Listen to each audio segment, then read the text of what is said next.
Chapter 1143. This was the first time Yu Ju had stepped onto the stage in all the battles that had taken place during the Yellow River Gathering. It wasn't that he couldn't control the battle from below the stage. Rather, he wanted to ensure the safety of the two Tianjiao and grasp the details of the battle. He wanted to be responsible for the Yellow River Gathering and establish his authority.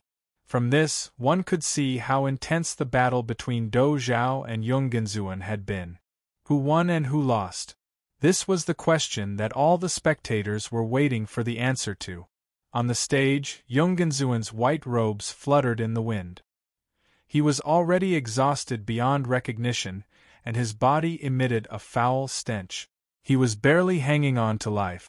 Dou Zhao, who was wearing a gold-trimmed red martial robe, wasn't much better off either. The sun, moon, and star tricycle blade had already sliced through half of his neck, and he had almost been decapitated. Specks of golden light scattered around his body. His battle-golden body had already been shattered. A clear light that contained an extremely strong vitality enveloped both Yung Genzuan and Dou Zhao. Yu Ju stood between the two of them. He didn't announce the result of the battle, as if he couldn't decide the victor. He frowned and observed for a while. Then, he raised his head and bowed to the Dharma idols of Emperor Qi and Emperor Chu. I thought that since these two Tianjiao were evenly matched, it should be considered a draw. I wonder if the two emperors agree? With his strength, it wasn't difficult for him to see that Dou Zhao and Yung Genzuan were in a situation of certain death. If no external force intervened, they would have perished together.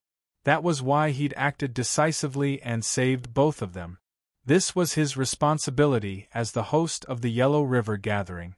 If he really didn't do anything, he would be held accountable for it.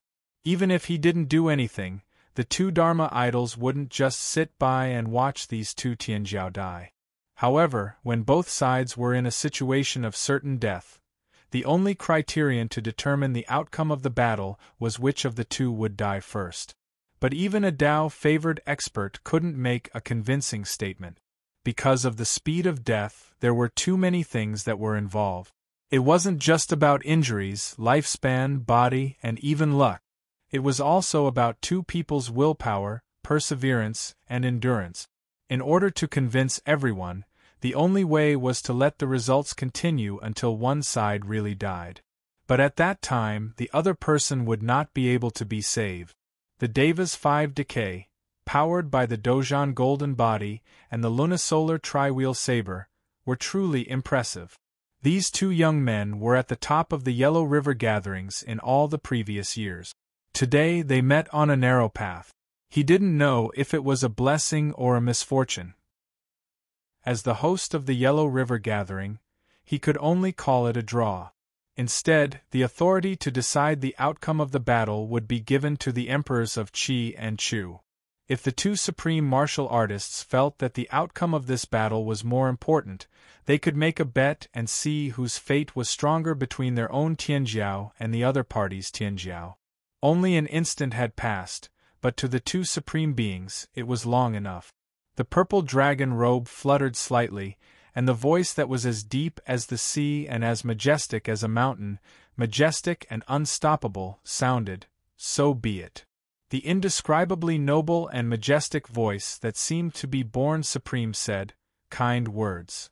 Thus, the outcome of this round was decided.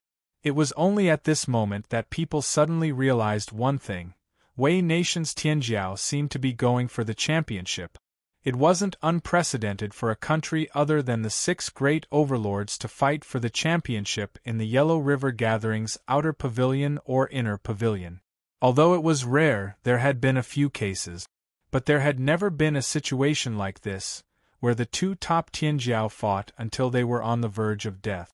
It seemed like they were unable to participate in the final battle to determine the championship. As a result, the winner of the other round of the semifinals had no opponent at this time. Since Dou Zhao and Yung Genzuan were tied, any one of them could determine the final result if they fought Yan Xiaofei. But in their current state, there was no possibility of them immediately fighting again. Using external forces to help them recover didn't conform to the rules of the Yellow River gathering. So Yan Xiaofei was the champion of the outer pavilion? This question arose in many people's minds. Yes. This was a problem. It wasn't a result that was recognized. Because after witnessing the exceptional battle between Dou Zhao and Yung Genzuan at the outer pavilion, no one thought that Yan Xiaofei was qualified to be the champion of the outer pavilion based on his current strength.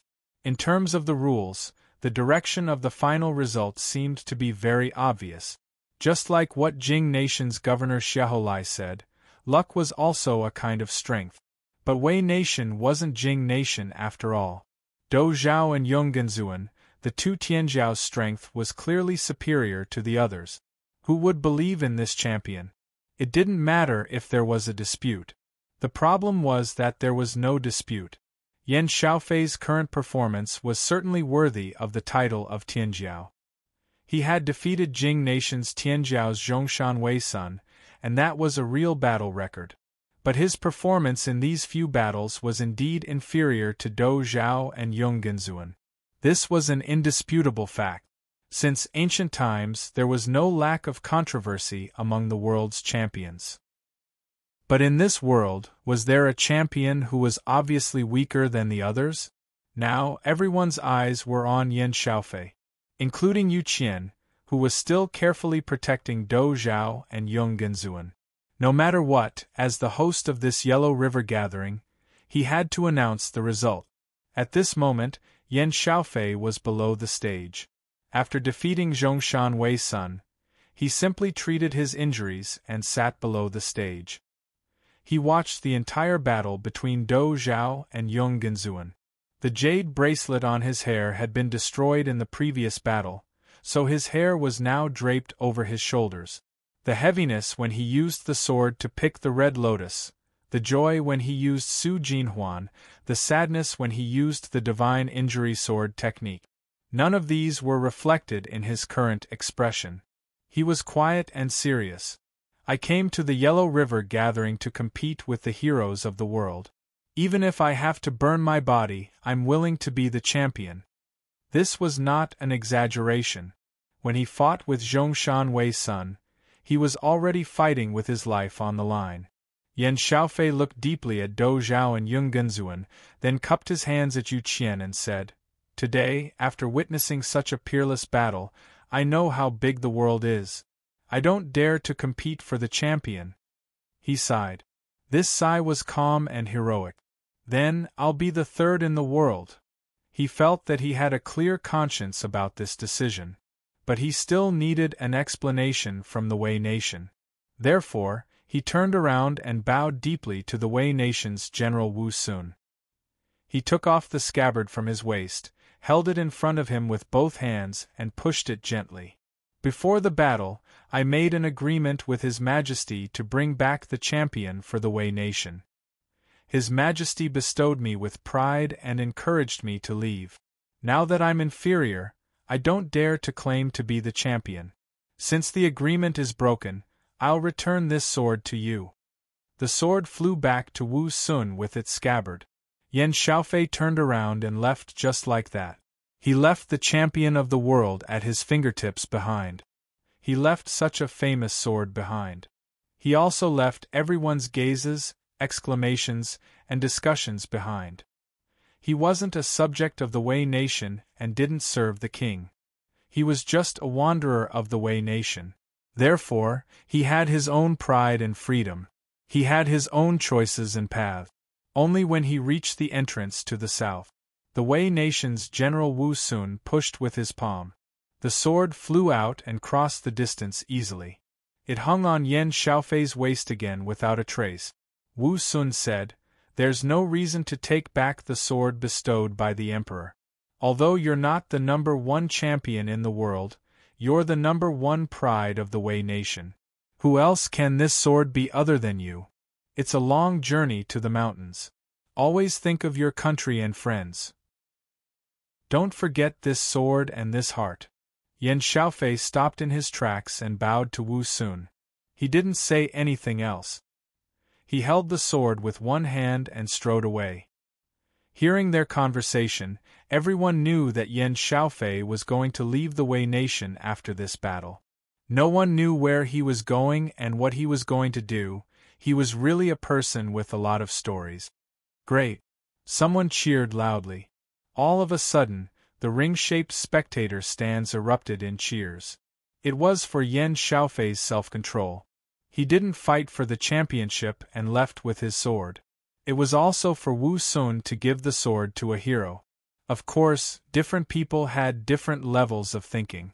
Yan Xiaofei chose to leave with his sword. Perhaps he had other considerations, or perhaps it was just his own pride that made him do so. He was the only one who knew the reason behind this. However, to the Wei nation, this was undoubtedly an extremely wise move.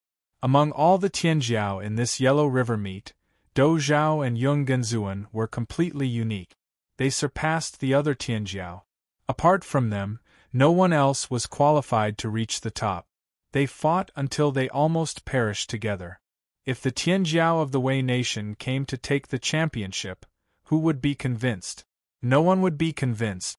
No one in the world would be convinced. Then, could the Wei nation, which wasn't one of the top 6 in the world, hold the benefits that this championship represented? They didn't have the strength to fight for the championship at all, but they did in the end. That was not worthy of the title.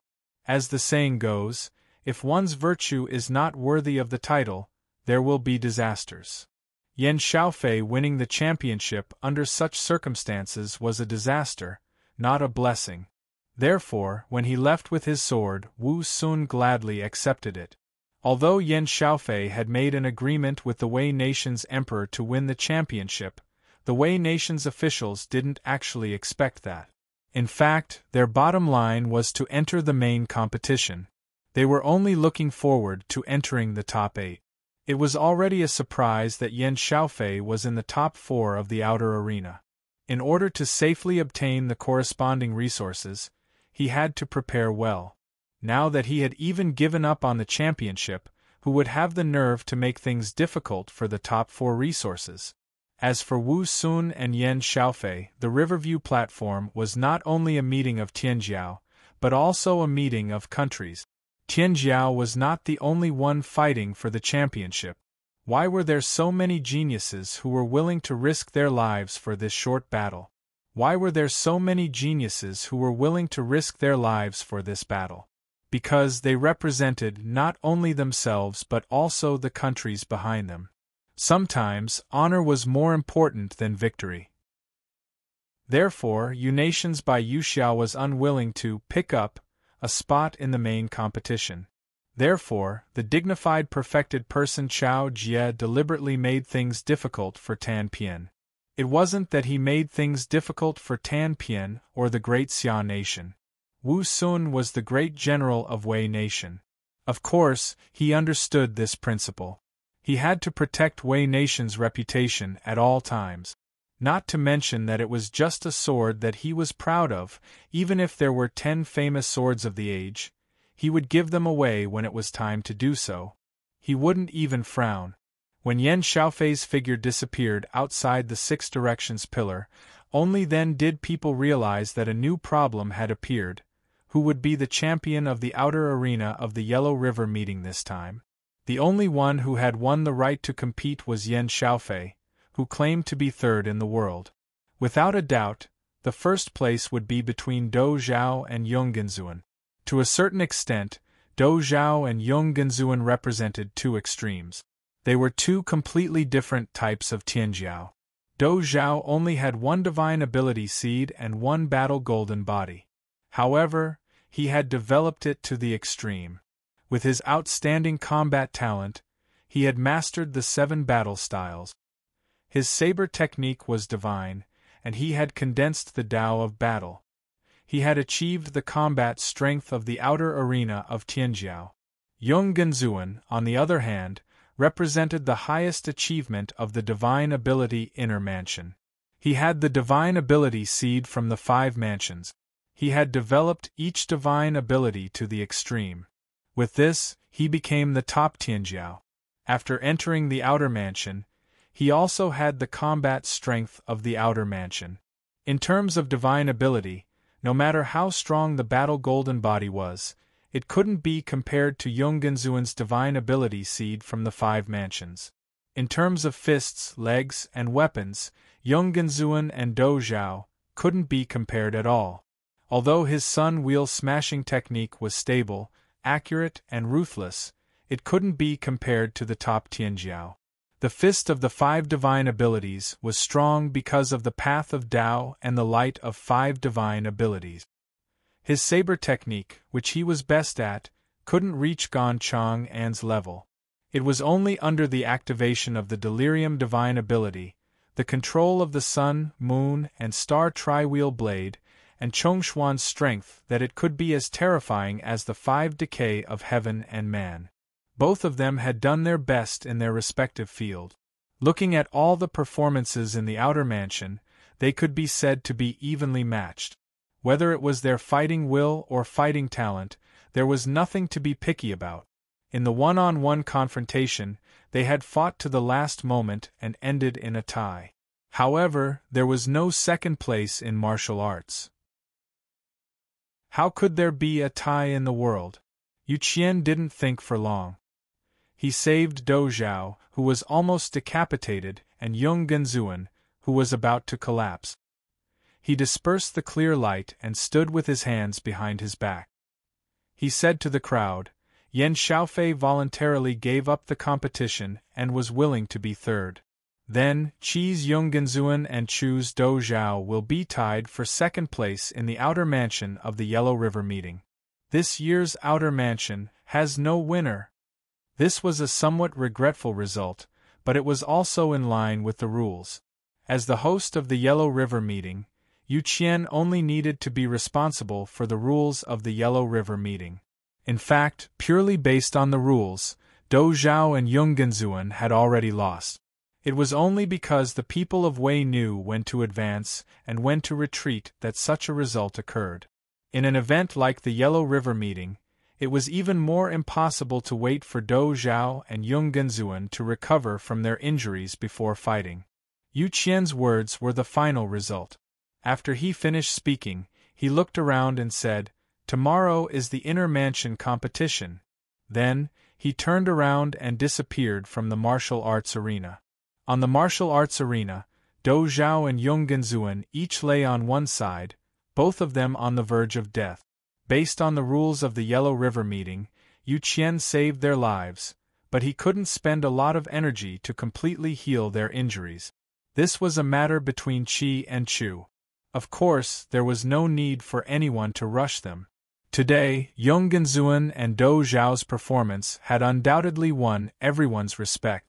Their futures were also expected to be dazzling, and they were the treasures of their respective countries. Almost as soon as Yu Qian left, the experts of Qi and Chu rushed up to the martial arts arena. The commander of De Qi's Spring Death Army, Chao Jie, carried Yonggenzuan down the martial arts arena, while the commander of Chu's Evil Mask Army, Wu Shi, treated Dou Zhao on the martial arts arena. In short, each was more important than the other. Of course, Wu Shi quickly left with Dou Zhao, because Xian Nankue went up and said that they had to hurry up and determine the last person in the inner mansion competition. However, after the prodigy battle of the outer tower had ended, not many people paid attention to the outer tower selection. Having already seen the most splendid scenery, it was really hard to raise one's interest in the inner mansion arena selection when they turned back to watch it. Even Jiang Wang got up and left his seat, intending to recuperate and prepare for tomorrow's competition. At some point in time, the 6 supreme Dharma appearances that stood side by side with the pillars of 6 directions had also disappeared. Looking around, the pillars of 6 directions still looked hazy between them, and they couldn't see clearly. As for Mr. Ao, he was no longer there, and only the luxurious chair was empty. It was like a piece of white paper in a dream.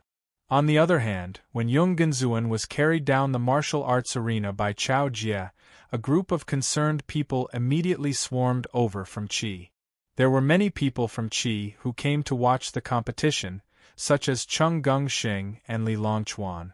At this moment, they couldn't help but worry about their own country, Tianjiao.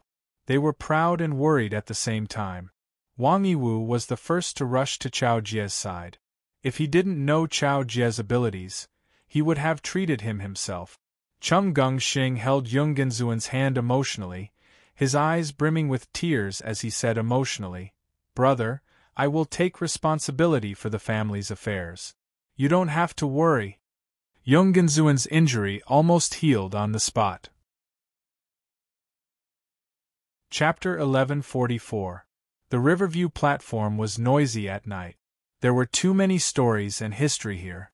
Only the emotions of the people who had nowhere to go scattered among the clouds and quietly flowed along with the long river. Candy figurines, candy sellers. Make one? Little Wang, your father is a good person. 2 years ago, I put 2 medicines on credit, and he hasn't asked me for them until now. I've been too ashamed to visit him, but I didn't expect. What a pity. Come. Hot mutton soup, fragrant sliced mutton. Jiang Wang felt that his mind was very light, but also very far away. Senior brother Jiang, I want to ask you about swordsmanship. Not bad, junior brother Jiang. You have quite the style of me back then. Jiang Wang, since you've entered my monastery, you must remember to work hard. Your future depends on thousands of people. His soul floated, wandering to unknown places. Third brother, let's drink together. Third brother, it's time to rest. I'll call you tomorrow. Rumble. It sounded like thunder. In front of him, the ground cracked, magma gushed out, houses collapsed, and pedestrians fled. There were cries, shouts, and hatred. Third brother! Third brother! Jiang Wang! Jiang Wang suddenly woke up and looked around. He was still on his bed, and there was no one around. So it was a dream. He hadn't dreamed for a long time. Almost all the nights were spent in cultivation. Tonight should be no exception. But when he thought about participating in the main competition tomorrow and competing for the title of #1 in the world, he let himself relax and have a good night's rest. But he didn't expect, in the end, he couldn't escape from this one night. On the world platform, he watched others pick red lotuses with swords and lamented the pain of self-injury. Wasn't he also carrying a heavy burden? The night outside the window was still dark, and it wasn't dawn yet. Jiang Wang simply stopped sleeping. He put on his clothes and got up, picking up the sword leaning against the bed. The scabbard made of divine dragon wood was warm to the touch. He had long been familiar with the texture, which made him feel more at ease. Holding the sword, he walked out of the door and into the courtyard.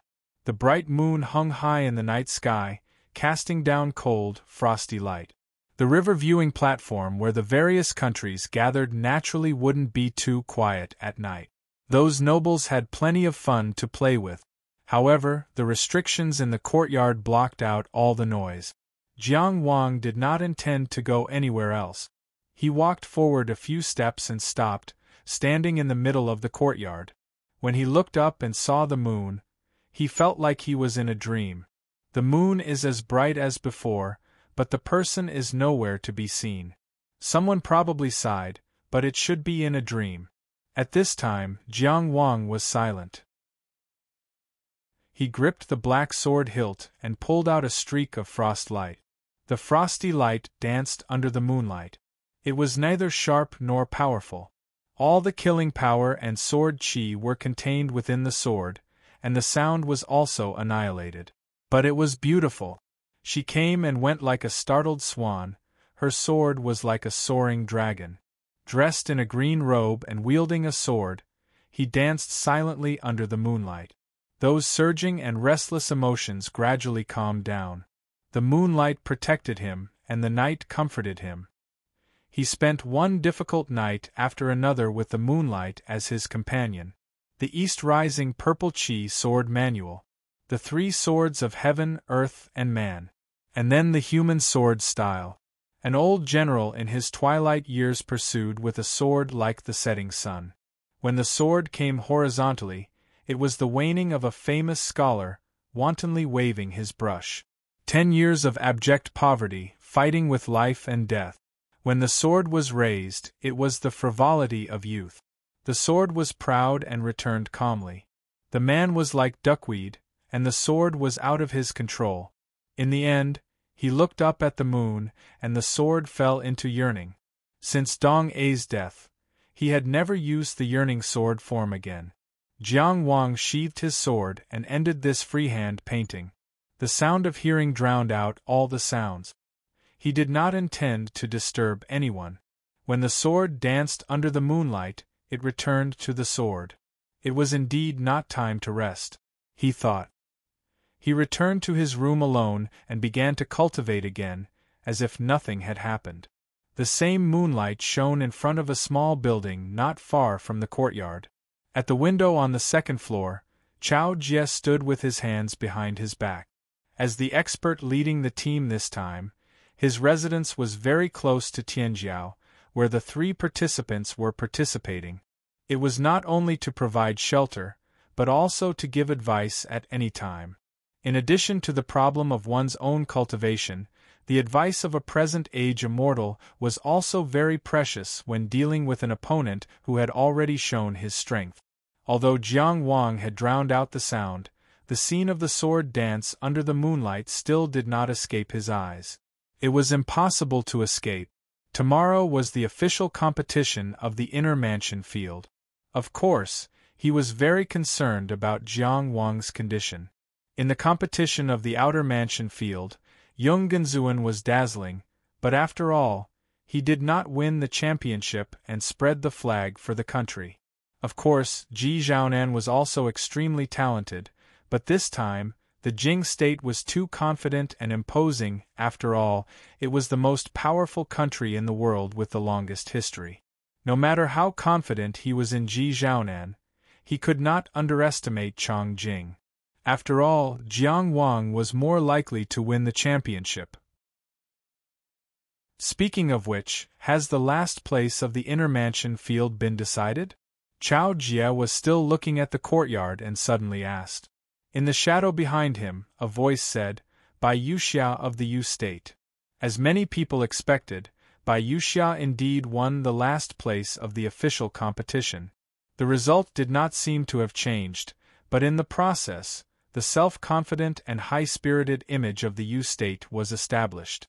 For Bai Yuxia himself, it was undoubtedly a kind of perfection. Of course, under Chao Jie's intentional highlighting, Tianjiao of the Yu State advanced to the official competition in this way, which made the Tianjiao of the Xia State look even more embarrassed. That Taiyu, is there still no specific information? Chao Jie asked again. I'm incompetent, the voice in the shadow said. Chao Jie raised his hand. It's not the fault of fighting. After a pause, he said again, let's see what the Jing state is hiding. This time, the problem is big. He took one last look at the small courtyard where Jiang Wang lived and reached out to close the window. In the dark room, he said, now you go and do something. Moonlight was not stingy to everyone. Whether you were from the inner mansion or Dongzhen. Whether you were Jiang Wang or Lin Jingren. In the courtyard of the Zhuang state. Under the moonlight, Du Ruhui casually performed a Dao technique. If Wang Su uses this technique to attack you, what will you do? Lin Jingren thought seriously and said, I will first use the wall flow technique to deflect the force. No. Du Ruhui shook his head and said, I need your first reaction. I will avoid it. Lin Jingren said. This is not the best choice. Du Ruhui explained in detail. Because of the special nature of this technique, you should, almost none of the experts who led the team to the Yellow River meeting would mind giving pointers to their own Tianjiao.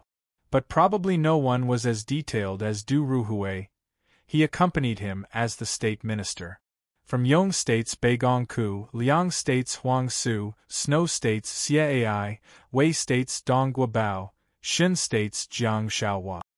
He analyzed all the possible opponents that he might encounter one by one.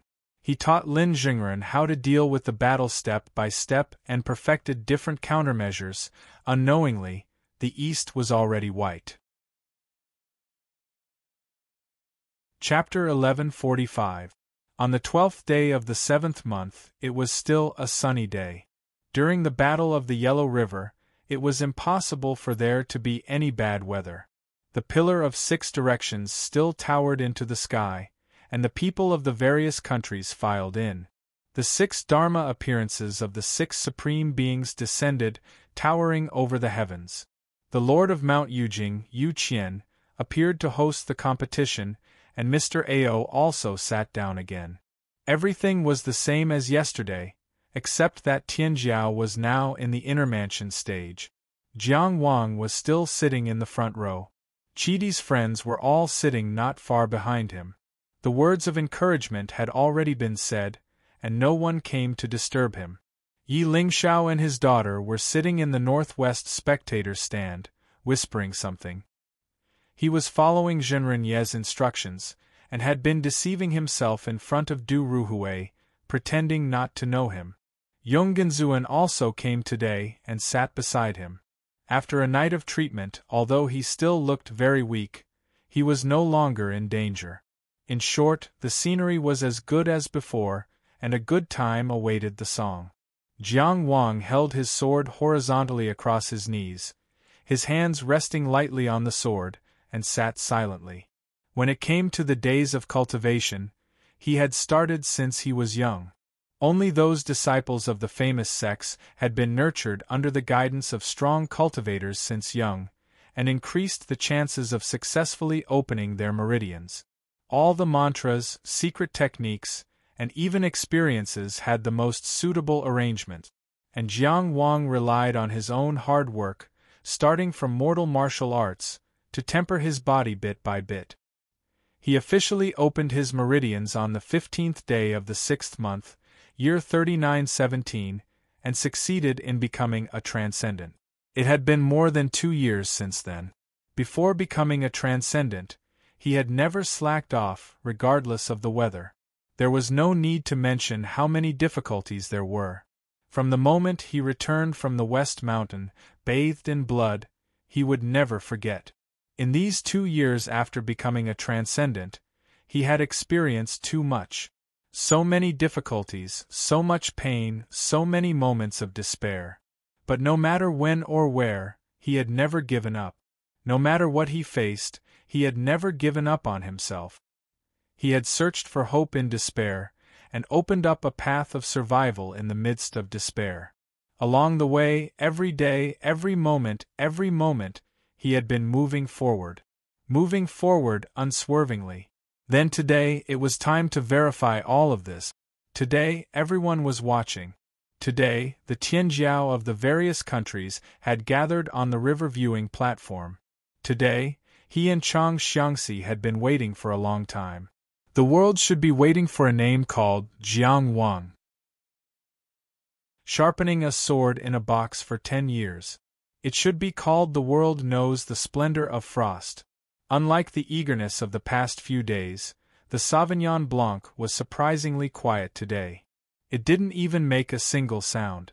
It probably knew that it could bloom to its heart's content today.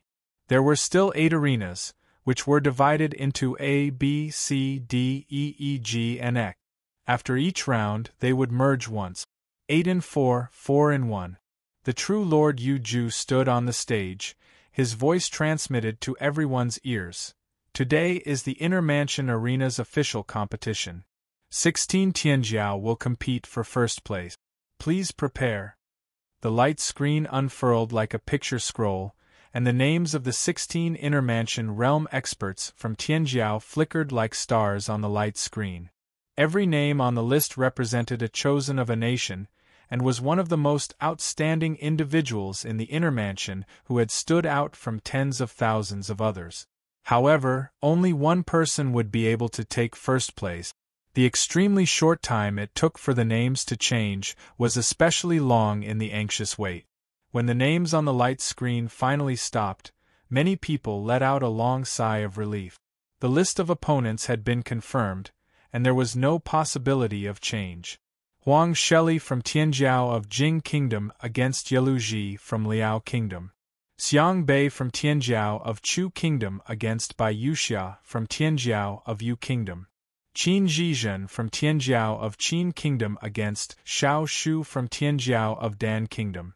The Inner Mansion Realm expert from Mu Kingdom, Tianjiao, probably received the most attention.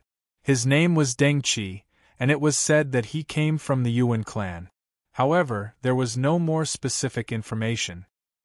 His opponent was Yin Wenhua from Tianjiao of Song Kingdom. He didn't choose a relatively weak opponent as many people expected. Instead, he chose a regional power like Song Kingdom, which highlighted the confidence of a hegemon. The 16 Inner Mansion Realm experts from Tianjiao all had different expressions as they looked at the light screen. Some were calm and certain, some were full of confidence, and some were full of fighting spirit. However, none of them had an expression as complicated as Lin Jingren's at this moment.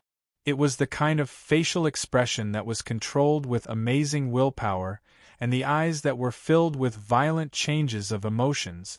It was mixed and conflicting, giving people a very contradictory and complicated impression.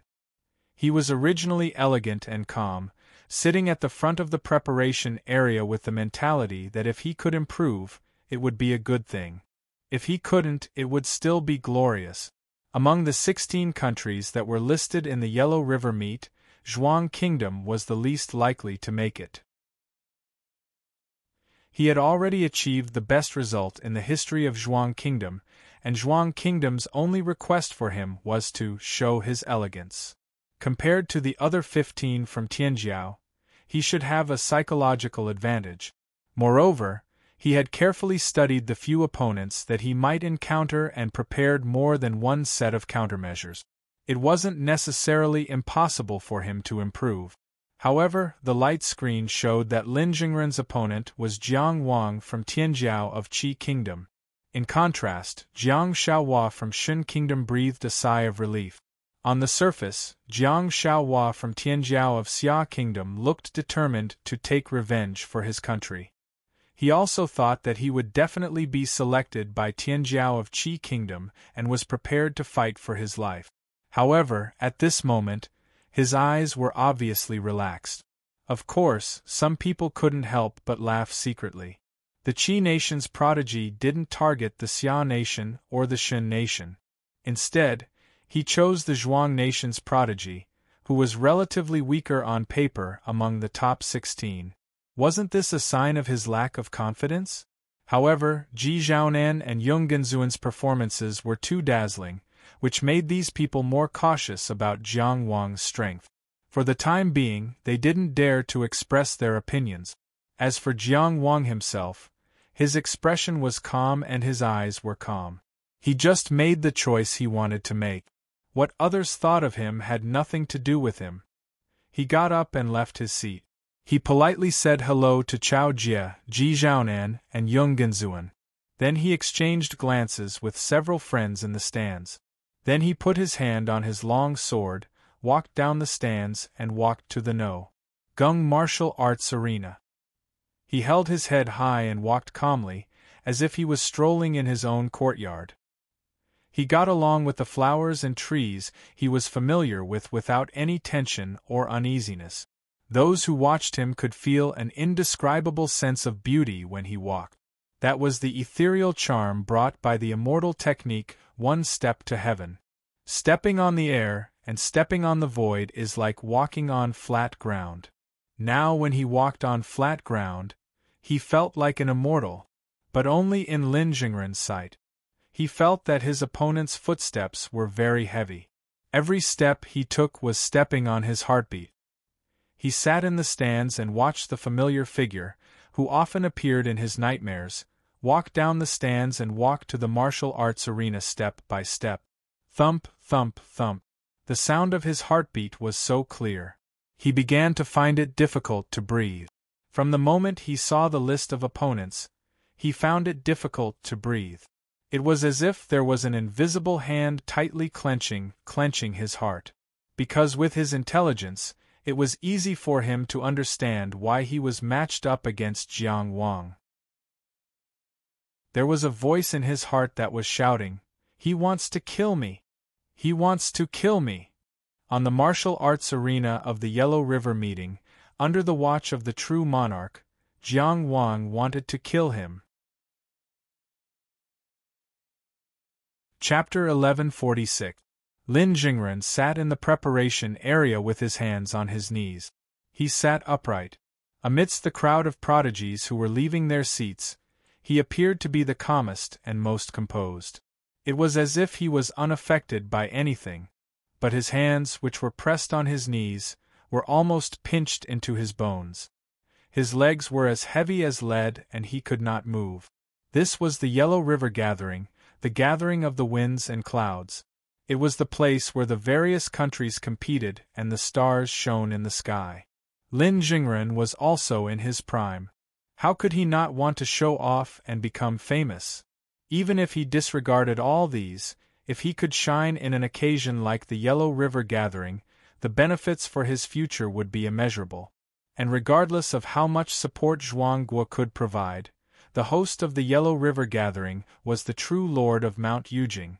If he could perform well in front of Yu Qian and display his talents, he would not have to worry about not having a chance to cultivate at Mount Yujing. For this, he was willing to fight. The night when the entire Lin clan died in Wangjiang City, was it not for a moment like today? Every day that he came to the river viewing platform, he was studying his opponent. Last night, he discussed with Du Ruhui and did not rest. He gave it his all. So, of course, he wanted to perform well. But Jiang Wang Lin Jingren wanted to stand up a few times, but he pushed himself back down. Beside his ear, Minister Du Ruhui communicated with him. Later, if you feel that something is wrong, admit defeat and leave the stage. Compared to victory, your safety is more important. Even at this time, he did not forget to perform, Minister. Lin Jingren was silent. He was very clear that with Du Ruhui's intelligence, Du Ruhui would be able to think of what he could think of. He probably thought that Jiang Wang's determination to kill was purely to target Zhuang Guo. But he could not help but understand that he had a blood feud with Jiang Wang. He put the blood debt of the entire Lin clan on Jiang Wang. Then, between him and Jiang Wang, one of them had to die. The question was, who would die? If something is wrong, admit defeat. This was a good strategy.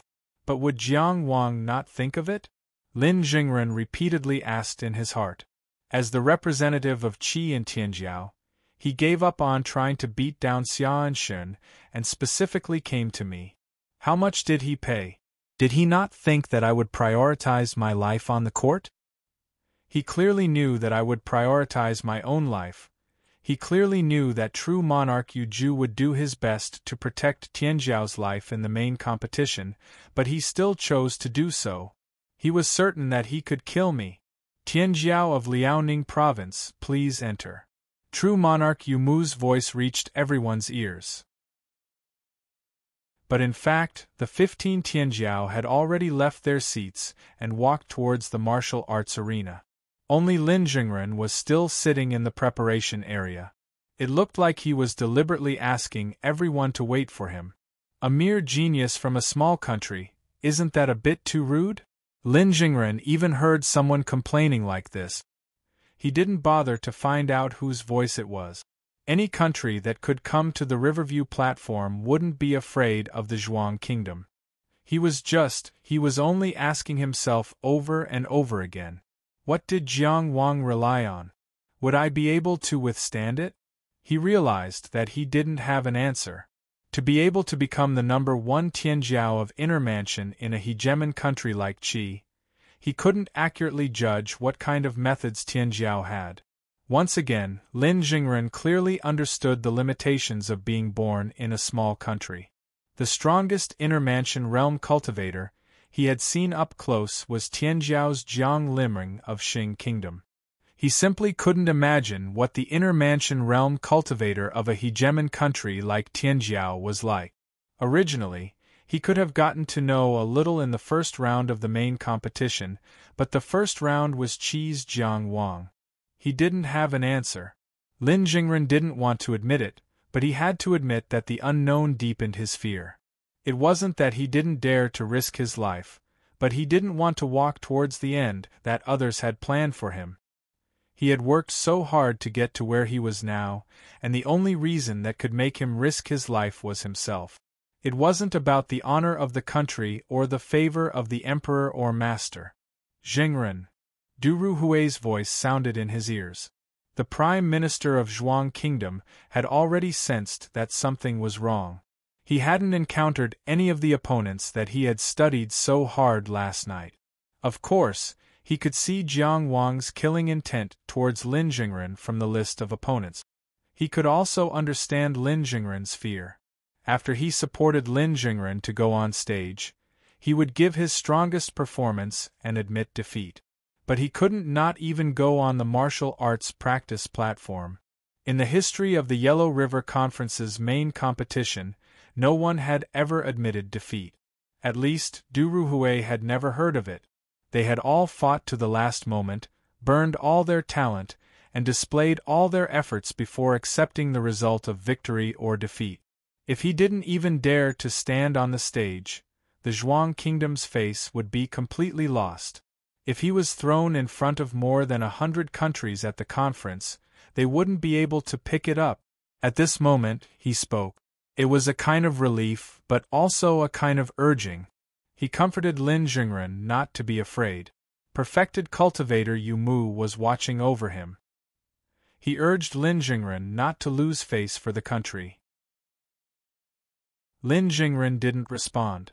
He looked at Jiang Wang. At this moment, Jiang Wang. He had already stepped onto the martial arts practice platform G. He was wearing a green robe and holding a sword. He stood with his head held high. Among the 15 Tianjiao who had all stepped onto the stage, he had his own unique demeanor.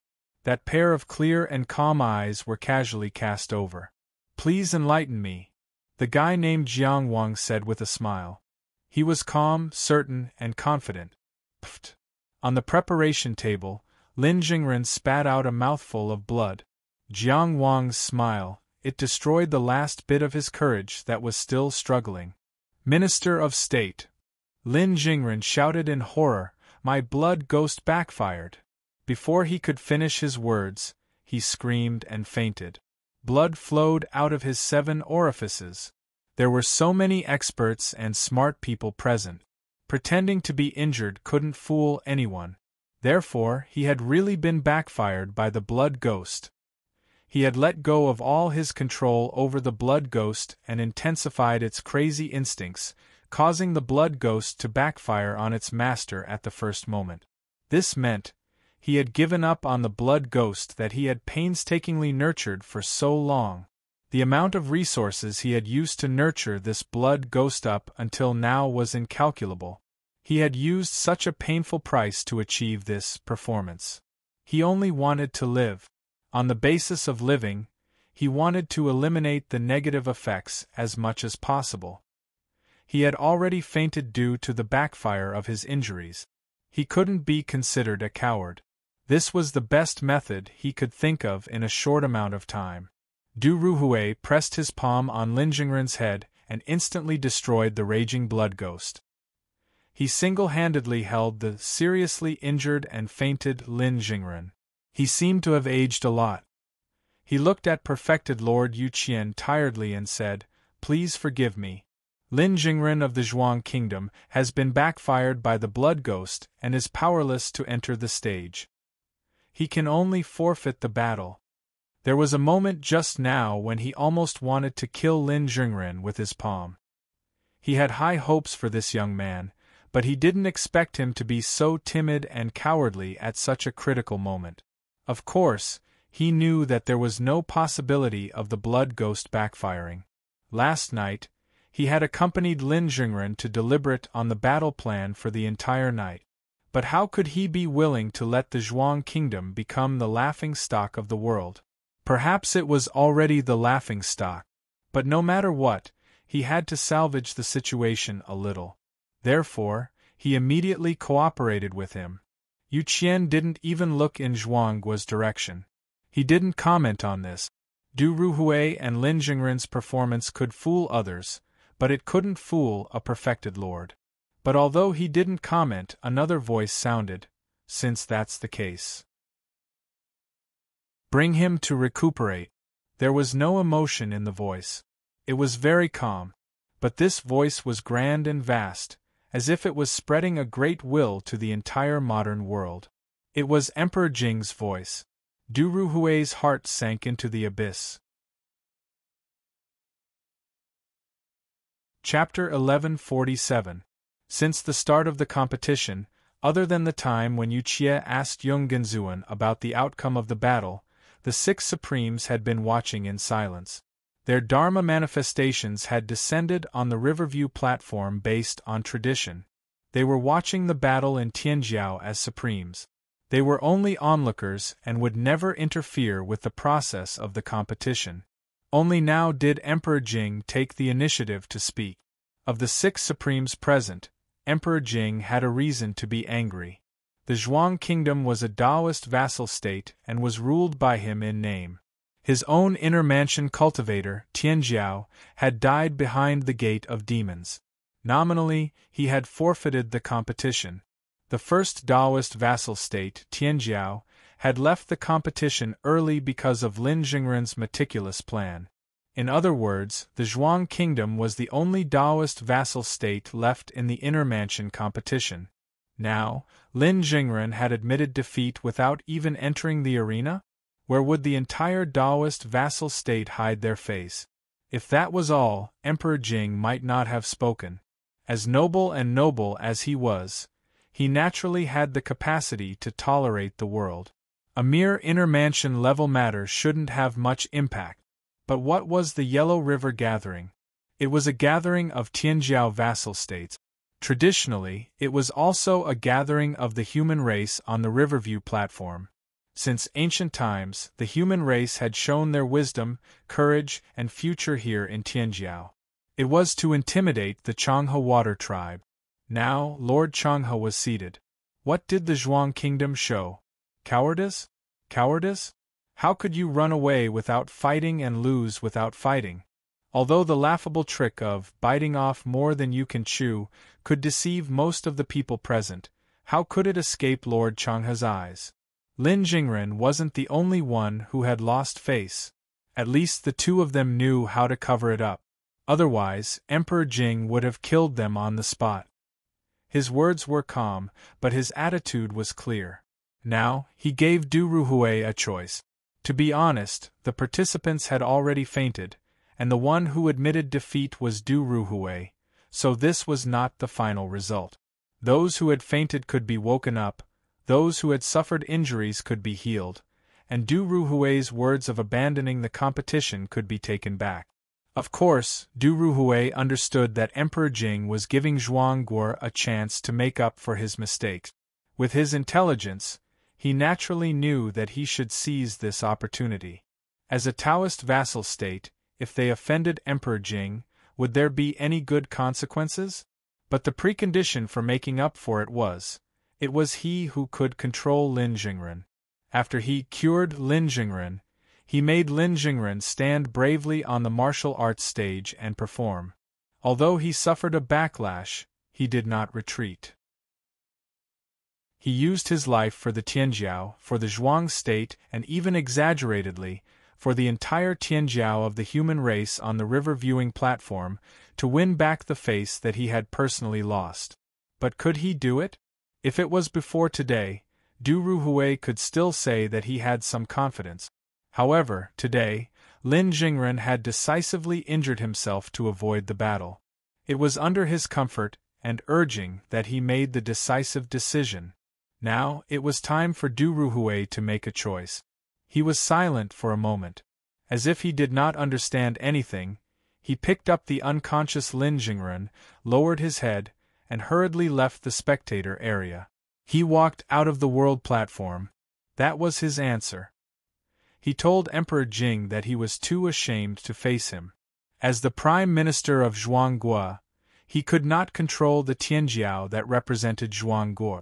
In order to not lose more face, he could only maintain the lie. Then, he really went down to recuperate. This was an accident. Just like many times in the past, Du Ruhui was like a diligent tinkerer. He always did his best to repair every aspect of the country. At first, he thought that this trip to the Yellow River was just a formality. Then, there was an unexpected surprise. It seemed that he could bear the glory in the blink of an eye. It became an illusion. He still had to repair it. However, not all the loopholes could be repaired. Not all mistakes could be made up for. Du Ruhui was a rare prime minister in Zhuangguo. Looking at the world, the things that he could do were very limited. Today, he had a new understanding of Lin Jingren. He was able to give up on the competition in such an occasion. He did not think that he could make Lin Jingren fight with his life on the stage. If he forced Lin Jingren onto the stage after he woke up, that would be even more embarrassing for Zhuangguo. It was like tearing off the last fig leaf. The fig leaf that Lin Jingren used to kill himself before he fainted. He could only choose the lesser of two evils.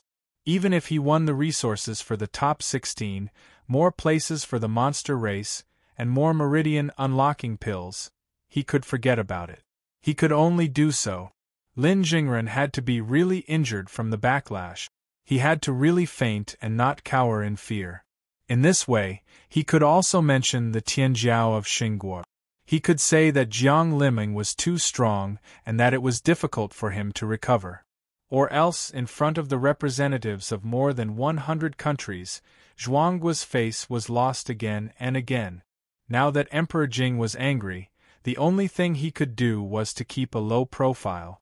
He wanted to minimize Zhuangguo's presence and minimize this incident. Arguing was useless. Explaining was even more futile. The punishment could only be endured. It was Du Ruhui's fault for choosing the wrong person at the Yellow River meeting. The entire world stage fell into an eerie silence after Emperor Jing's words. Many people did not know the inside story. They did not understand why Emperor Jing would speak. He actually cared about the Tianjiao of a weak Taoist vassal state. Was it because the Taoist vassals had been wiped out in the inner palace? The other group of people lowered their heads in fear and trepidation, not daring to think too much. After all, the grace of the heavens was unpredictable. However, there were many smart people. Deng Qi of Tianjiao, who was wearing a thick bronze mask, looked at Du Ruhui's back with a meaningful gaze. Of course, he knew Lin Jingren. During the Dao debate of the three cities, Lin Jingren had been very impressive. He had suppressed the students of the same level. He had stepped on Fu Baosong, beaten up Zhang Linchuan, opened the heaven and earth gate, and made Sun Xiaoman vomit blood. Later, when third brother Jiang went to the Lin family in Wangjiang City, he had prepared a plan. In the end, he had suppressed this person until he was speechless. At that time, he felt that this person was cautious enough. He did not lack shrewdness, but he was too timid. His future was very limited. He had only noticed this person on the Riverview platform when he was looking at the participant list. He was quite surprised. He knew very well why Qi's Tianjiao had chosen the Zhuang state to participate in the Tianjiao battle. But he really didn't expect that Lin Jingren would be able to throw up blood and give up on the competition in this kind of situation where the heavenly talents of the various countries are competing, and everyone has to be first. Unlike the other people who had seen through his trick and were full of disdain, he thought highly of him because of this. Not everyone could be so decisive. However, that was all. He did not care about the Zhuang state. He did not care about Lin Jingren at all. What made him reconsider was that third brother Jiang had unknowingly gained such a terrifying deterrent force. He could force his opponent to give up before the battle even started. Deng Qi casually glanced at Qi's Tianjiao.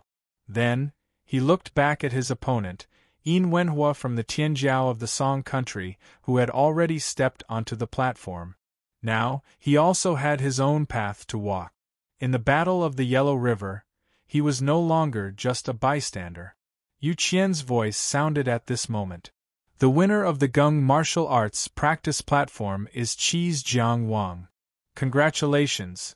He looked at Jiang Wang and said lightly, You are the fastest Tianjiao to win in history. This record is unprecedented, and it will be difficult to surpass it in the future. As a perfected cultivator, Yu Qian's words were full of resentment. Of course, it was not directed at Jiang Wang. In his opinion, Zhuang states Lin Jingren was extremely cowardly. His cowardice was an insult to Yu Qian. Am I, a perfected cultivator, not enough to protect your life? Do you need to hurt yourself to avoid the battle? Are you so afraid of this opponent called Jiang Wang? Do you have so little confidence in me? Originally, as a perfected cultivator of Mount Yujing, he admired Lin Jingren's performance in the battle against Jiang Liming. Now, he felt disgusted, as if he had swallowed a fly. In the face of Yu Qian's praise, Jiang Wang bowed calmly and said, Thank you, perfected cultivator, for the announcement. With that, he stood still and did not speak. He held his sword and stood alone on the platform. His calm and confident attitude, as if he could face any situation at any time, showed everyone what a real Tianjiao was. On the other side of the platform, Jiang Liming, who had dragged her body and insisted on watching the battle, gritted her teeth. She felt a great sense of humiliation. I actually lost to this kind of person? Today, she was here to observe Lin Jingren and find out the reason for her defeat. Bravely facing defeat was the mentality of a strong person. But with Lin Jingren's pretentious abandonment of the battle, her mentality completely collapsed. Others may not know, but how could she, who had personally experienced it, not know Lin Jingren's ability to control those ghosts? If there really was a problem of easy backlash, how could she, Jiang Liming, lose so badly, no matter how careless she was? This Lin Jingren, facing the first vassal state, Tianjiao, used all his tricks and was unyielding. Although she lost, she had to admit that this person could be considered someone. Now, facing the second vassal state, Tianjiao, he did not even dare to go on stage and would rather hurt himself to avoid the battle. If you don't dare to go on stage, you should have just admitted defeat and let me go. Even if I die, I want to die on stage. Such a cowardly action can be spat on and disdained, but she lost to this kind of person. Then what was she, Jiang Liming, considered? This was the greatest shame of her life. It seemed that Du Ruhui left with Lin Jingren without much disturbance. But the shock caused by the battle was far from over. Even the number one beauty of the Great Chu could not help but look at Jiang Wang a few more times. What was this person relying on? How strong was he? One had to know that even if it was Dou Zhao, who had the 7 fighting styles, or Yung Genzuan, who had the 5 prefectures' glory, who had stunned the world with one slash, none of his opponents had admitted defeat before the battle. Could it be that this Jiang Wang, at the inner palace level, had a stronger ruling power than the previous two? Huang Sheli, who was already standing on stage A, was looking around complacently. It's time for me to show my face. Look at me, Yi Lan the great beauty, Yung Genzuan, take a good look at me. But looking to the left, Yung Genzuan was staring at Jiang Wang. Looking to the right, Yi Lan was also staring at Jiang Wang. Preposterous! Huang Sheli flew into a rage, and fiercely glared at Jiang Wang. Although Jiang Wang did not know what was going on with this Tianjiao, his heart trembled.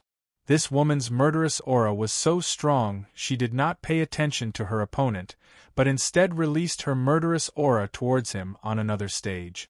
Although Liao Xiaoluji might not be a match for her, why was she so arrogant? Did she want to fight everyone and meet in the finals? Was she challenging him to a battle? Thinking of this, Jiang Wang returned a look of affirmation and even nodded. I, Jiang Qingyang, have nothing to be afraid of. See you in the finals. Huang Sheli, who received this look, almost lifted his feet and went to stage G. Facing my soul interrogation, not only did this brat not reflect, he even dared to show off in front of me? He even nodded and showed off.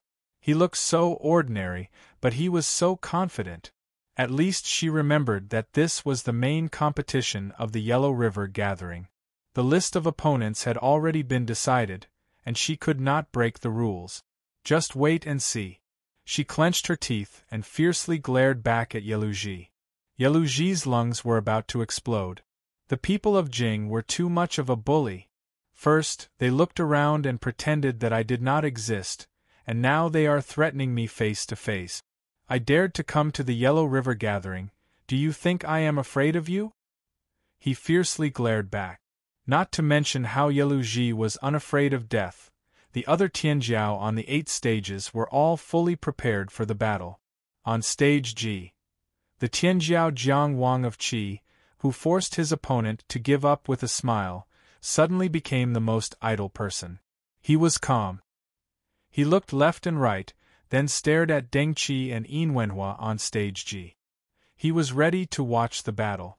The reason why he chose to watch this battle was that he was very curious about Deng Qi from the Mu Kingdom.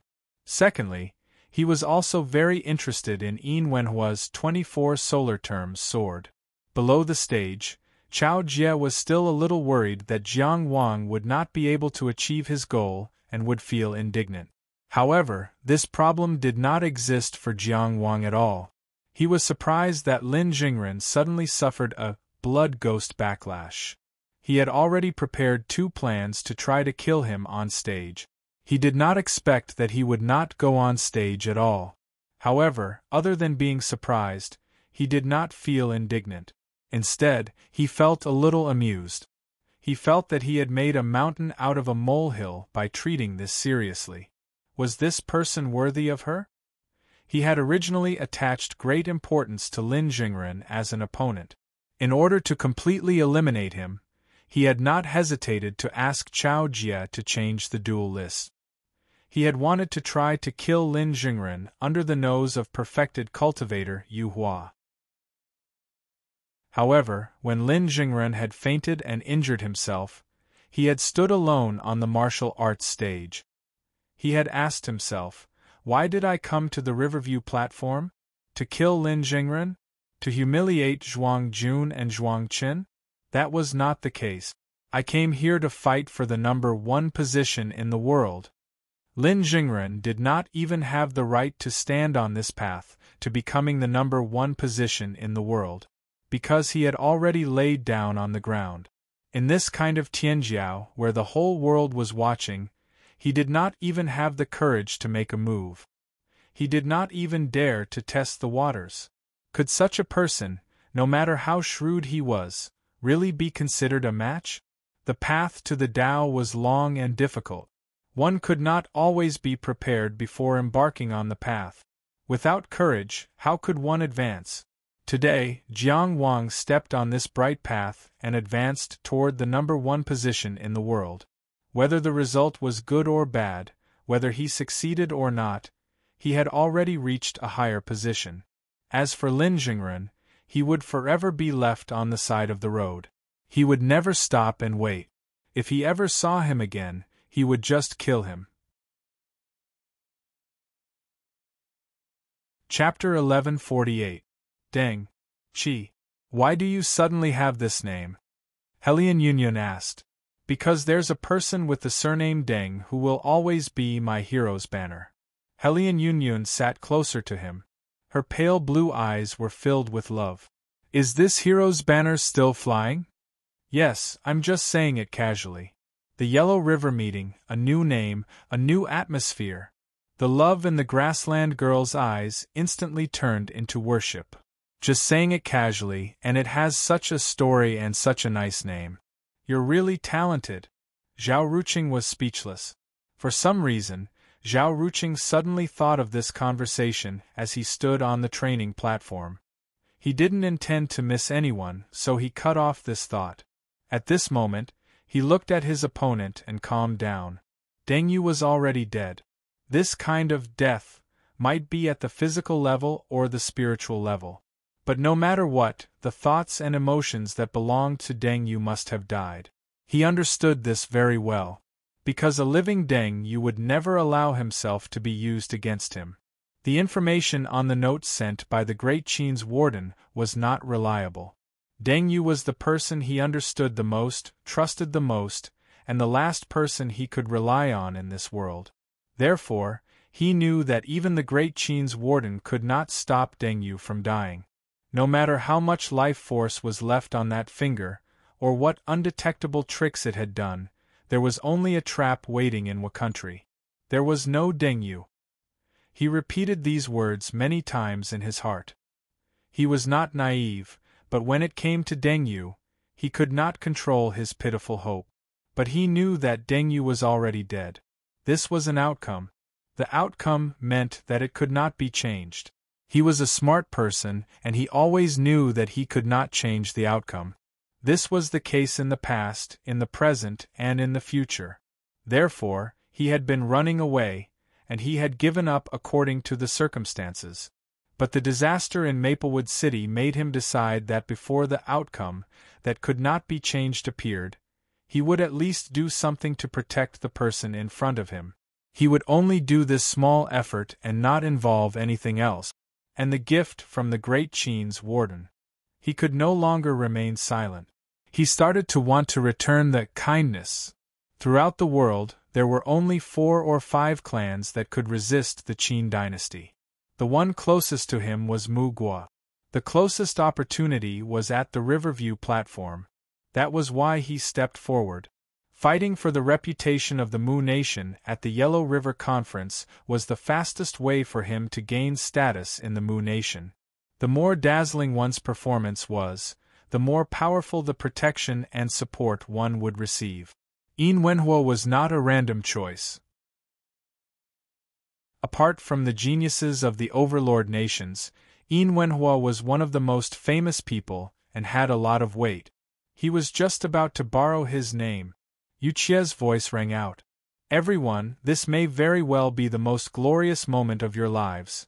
It was rare for him to say something like that, but it was obviously because of Lin Jingren's matter. Then he said, "Please shine."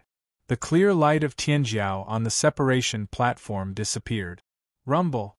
Thunder rumbled. Listening carefully, it was not the sound of thunder, but the sound of a sword. Yin Wenhua pulled out his sword. What flowed was not sword light, but lightning. In an instant, thunder roamed the sky, and all living things sprouted, radiating vitality. When this sword came, the spring thunder moved and the spring plowing began. It was the hibernation sword. Just the first sound of the sword was enough to make people feel the vitality of spring. Seeing this sword move forward and thunder roaming, it was like stepping on spring grass. It was an indescribable feeling. Jiang Wang could not help but laugh. When a good swordsman saw a good swordsmanship, it was inevitable that he would be excited. Although he was not a swordsman like swordsman Ning, he was also extremely talented in swordsmanship. He loved swords as much as his life. Ji Shu had been hesitating about whether to watch Jiang Wang's battle or her senior brother Yin Wenhua's battle. There was nothing to hesitate about, but she had to struggle and hesitate. However, since Lin Jingren had given up, there was no need to struggle. Let's just watch. Let's see how Jiang Wang views the battle between Yin Wenhua and Deng Qi. She first noticed Jiang Wang's expression of admiration, and then she noticed Yin Wenhua's hibernation sword. She could not help but praise, good taste. The 24 solar terms sword was written by her father. Even though Li Longchuan was very experienced, he could not help but feel a little surprised. The other party was fighting brilliantly. Why did she praise his taste? That's not right. Is there another meaning in this sentence? Was this what Uncle meant by profound words? Are the words of a Confucian scholar so mysterious? Su Xiangqian, who was very knowledgeable, looked at Jiang Wang enviously, and then looked at Zhao Wuyan encouragingly. Zhao Wuyan sighed silently. She never regretted the decisions she made, and she could bear all the consequences of her own choices. However, this tall forehead always made her feel regretful. She always felt that this guy was not bad at all, but the next moment, she began to doubt her life. Sigh, let's watch the competition. On the field, thunder roared. Suddenly, a sword flashed past. The sword Qi flew and exploded into trees of peach blossoms, which surrounded Deng Qi. Deng Qi, who was wearing a thick bronze mask, could not see his face at all. However, for some reason, just by standing there, he had an inexplicable feeling that the peach blossoms on the tree were born for him. It was a perfect match for him. Unfortunately, this peach tree was not a normal peach tree. The peach blossoms were sword flowers. It was beautiful, but it was full of danger. Deng Qi did not move, but he drew his sword. He did not have a sword in his hand. However, his left hand formed a sword shape, and the sword Qi was violently shooting out. The sword Qi was sharp, strong, and tangible. It was actually dark gold in color. Someone in the audience shouted, "Gung Jin sword Qi." Of course, this voice could not be transmitted into the third-class martial arts arena, and it was not enough to interfere with the battle on the stage. However, Jiang Wang could hear it clearly, and he could not help but pay more attention. Deng Qi's left hand held the Gung Jin sword Qi, and his right hand formed a sword shape. Just like that, he pulled out a sword with his right hand. A long sword made of Gung Jin sword Qi. After Deng Qi pulled out the sword, he only pulled it horizontally. TSS. TSS. The sharp sword Qi cut through the air. The branches split, and the petals shattered. The sword had already cut through the peach trees and peach blossoms on the field. Yin Wenhua looked gentle and delicate, but when he moved, he was shocking. His sword was like thunder, and he was not a soft person. The long sword in his hand turned, and the falling peach blossoms on the ground were rolled up. Sweeping up the sword Qi, he raised his sword again. Beautiful bird cries immediately sounded on the field, like heavenly music, intoxicating the listeners. The scattered sword Qi gathered together, forming beautiful, golden birds. These were songing birds. The cries rose and fell, playing a magnificent song together. The golden songing birds spread out in the sky, attacking Deng Qi from different angles. This move of the awakening hibernation was rather similar to the 8-note flame sparrow. However, Deng Qi, who was holding the Gung Jin sword, only slashed horizontally. His sword slashed halfway and suddenly scattered. It exploded into thousands of dark gold Gung Jin sword Qi, strands and wisps, whistling through the air. Every strand of sword Qi was the sword that slashed horizontally.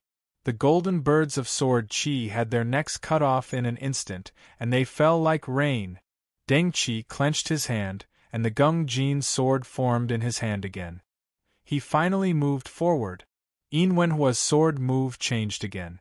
The long sword in his hand pointed, and the last change of shocking hibernation was made. There were 3 marquises in shocking hibernation. The first marquis, Tao Shihua, the second marquis, Song Gungming, and the third marquis, the eagle turned into a dove. The first marquis was broken, the second marquis died, and now the third marquis was reborn. I also recommend my newly published novel, Journey to the West. It's for sale. It's a work that I personally like very much. Pushing across 100,000 miles, burning from the beginning to the end. Readers who have the habit of reading printed books must not miss it. Chapter 1149. The canon said, "The eagle of one mountain turned into a dove, forgetting to cry out, and the birds chased it away." It meant that an eagle had turned into a dove, but it had forgotten its identity and still cried out. As a result, it was chased away by the birds. It had lost the support of the eagle, but it still cried out. This was an unwise move. As the third stage of the shocking hibernation sword, this move had the meaning of spring decline, turning an eagle into a dove, making it unable to cry out. When this move landed from afar, the metal sword in Deng Qi's hand actually started to become unstable. Its bones started to collapse, and the sword energy dissipated. However, Deng Qi simply took the opportunity to stab forward, and the entire heptagold sword simply scattered into thousands of streaks. Countless metal sword energy swarmed toward Yin Wenhua like a swarm of bees. Although the eagle had turned into a dove, how could a dove not kill people? If he didn't kill the eagle, he would kill the dove. The densely packed gung-metal sword chi flew through the air like golden needles, piercing awls and a rain of arrows. It covered one's field of vision, and killing intent filled the sky. Yin Wenhua held the sword in front of him. He pressed his left hand against the sword and wiped it from bottom to top. A tung tree stood tall in front of him, and white tung flowers bloomed in the sky. They fell into a rain of flowers, drifting down. The white tung flowers formed by the sword energy collided with the black gold line. Yin Wenhua's sword was called Clear Light. It was the fifth sword of spring in the 24 solar terms sword classic. The first stage of Clear Light was called Tung Shihua. The white tung flowers in the sky were using Clear Light sword energy to fight against the metal sword energy. The sword energy fought and the threads grinded. The sharp sound of sword energy whistling rose and fell. Yin Wenhua stepped forward. Behind the white tung flowers, he faced the black gold sword energy rain. He shook the longsword in his hand and used the second stage of Clear Light. Second stage, the field mouse turned into a dove. Are you? Looking at him striding over, his long sleeves fluttered. The ancient candlelight that had been passed down in the Longmen Academy for a long time was like a brush, describing the flourishing of spring in his hand. The wind elemental energy turned into charmingly naive light green field mice that scurried around. They suddenly buried their heads and burrowed into the ground. On the other hand, the candlelight sword shone with sword radiance as it flew out of the sword and transformed into numerous graceful birds that glided and flew around on their own. This scene was as beautiful as a painting. Su Xiangqian, who was on the spectator stand, could not help but praise. At his age, he can actually use hibernation awakening and clarity to such an extent. What amazing talent in swordsmanship!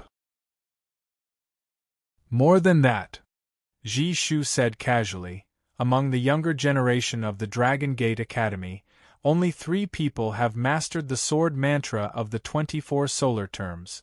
Senior brother Yin Wenhua is one of them. Su Xiangqian frowned. You mean to say that I can learn the sword canon of the 24 solar terms? Li Longchuan was very clear.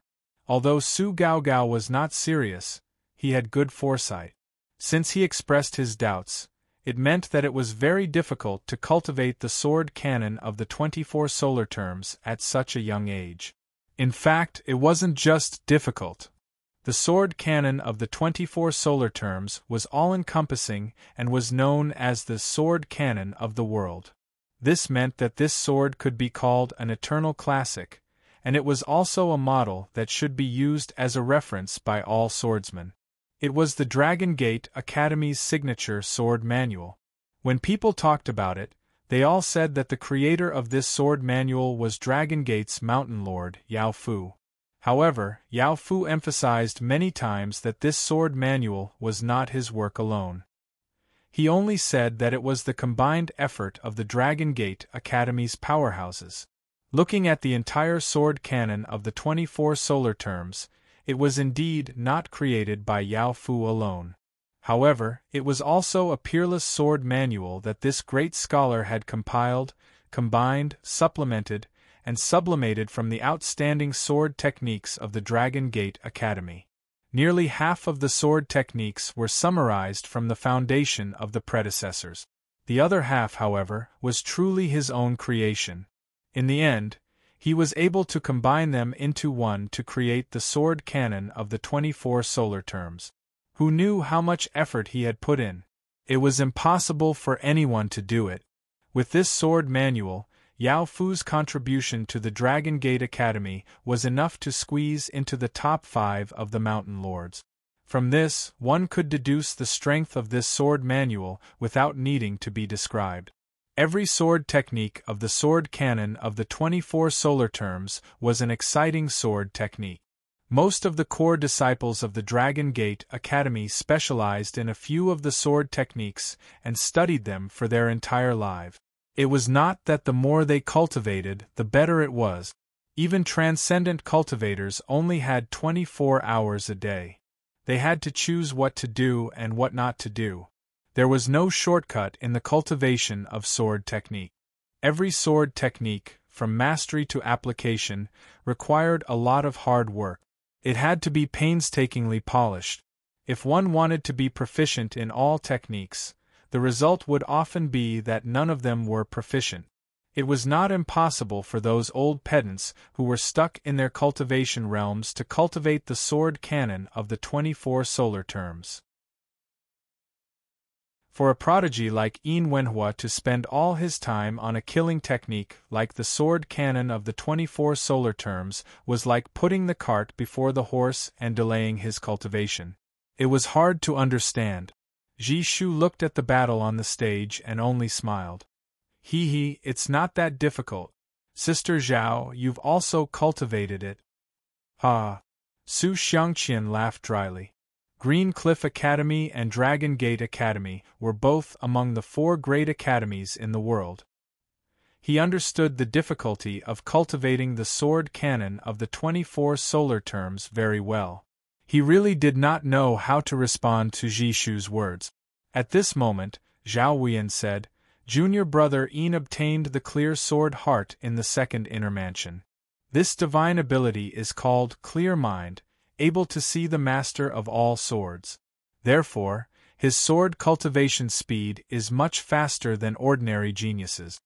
Her voice was soothing like the floating clouds. It was also peaceful like the bright moon. Su Xiangqian muttered, I see. It was rare that he did not go along with the flow.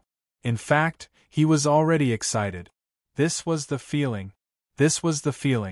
She could always soothe his heart easily. When interacting with her, he could obtain peace of mind that he could not obtain from others. In terms of appearance, she might not be considered a peerless beauty. She was far from being comparable to a beauty like Yilan. However, she could move Su Xiangqian's heart more than any other beauty. It was because of this aura. In Dragon Gate Academy, she was extremely loved and respected. She was an inviolable existence in the hearts of many young disciples. Outside Dragon Gate Academy, her admirers were as numerous as a river. For example, young talents like Green Cliff Academy's Su Xiangqian and Ocean Fishing Tower's Yang Lu were not rare. She had her unique beauty.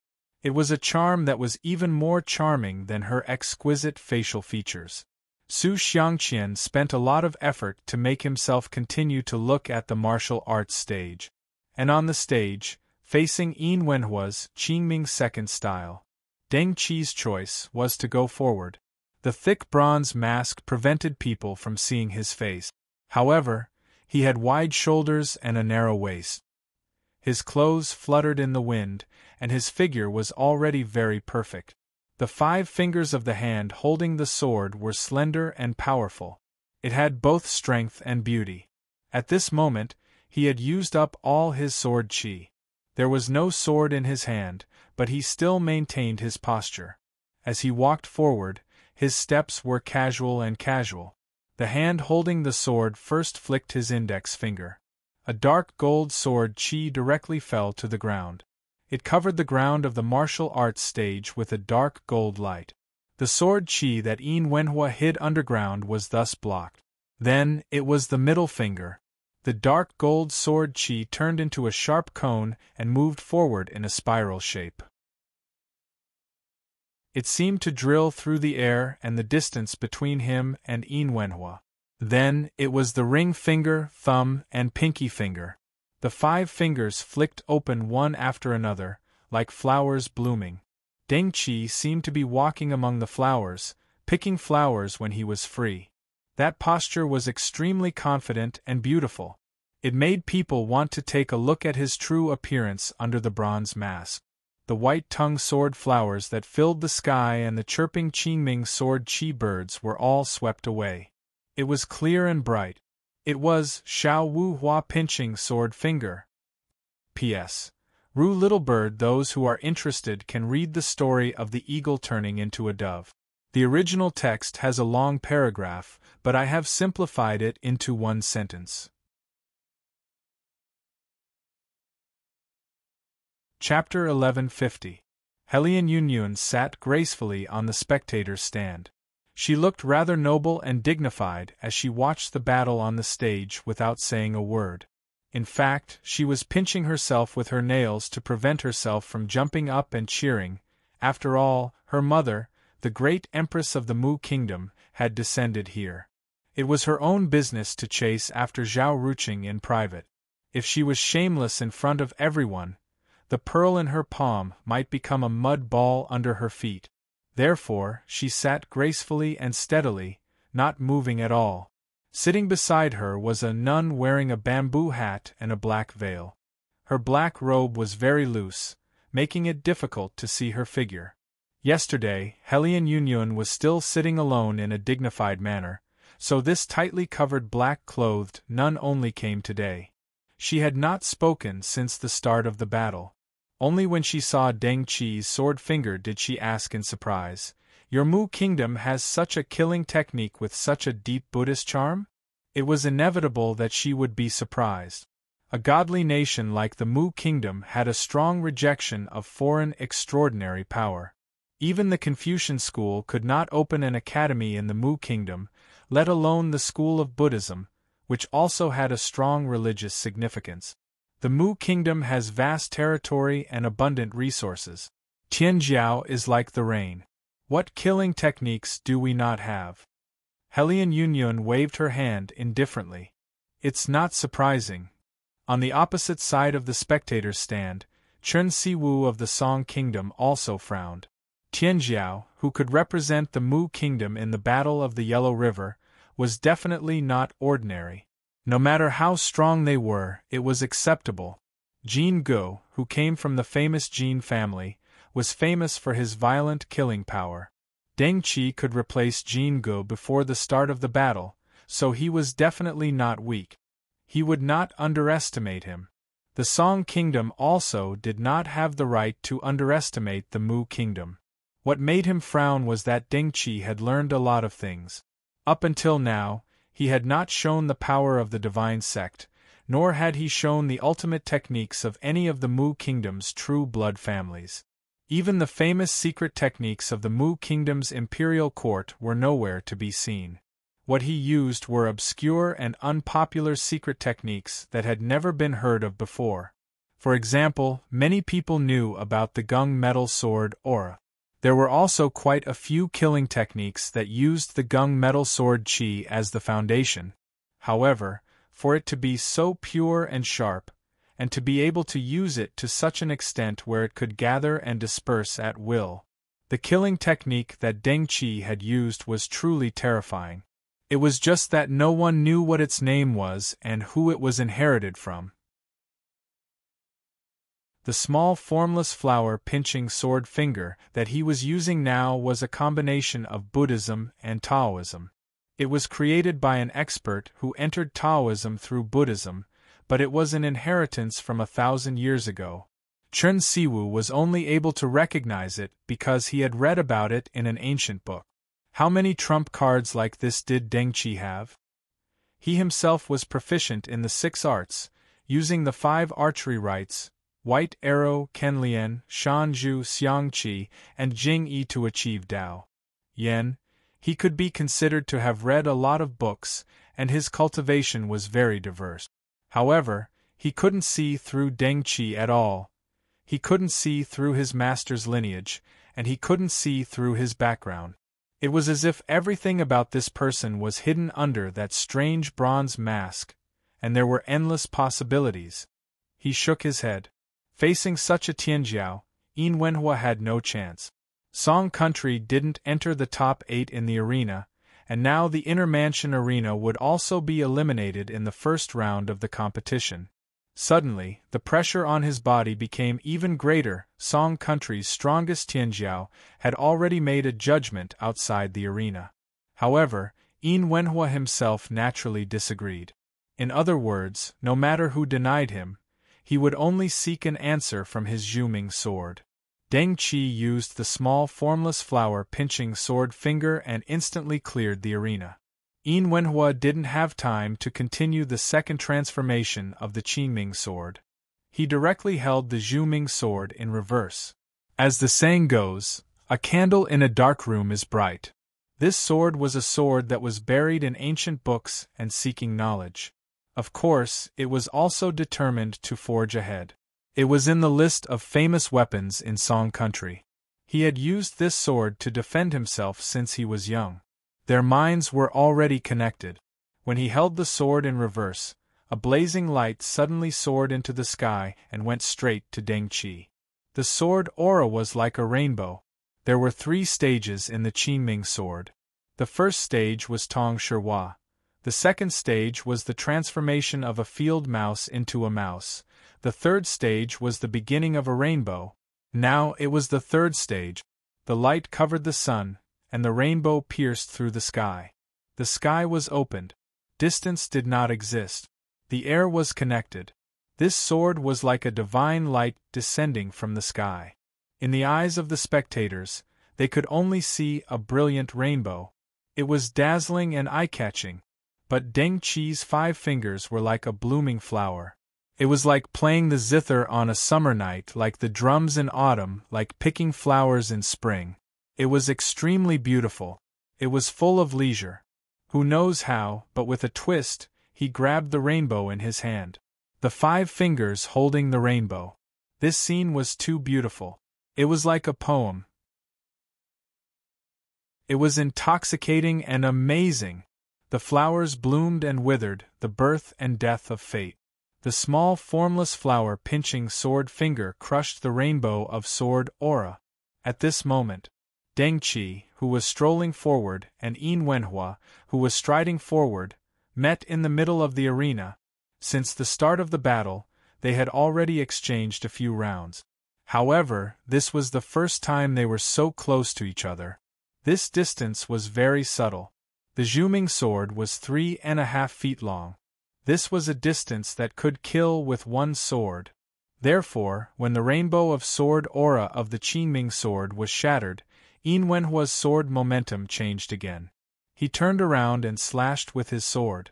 The sword rose like a swan goose and let out the cry of a mystic bird. The air howled and sword chi streaked.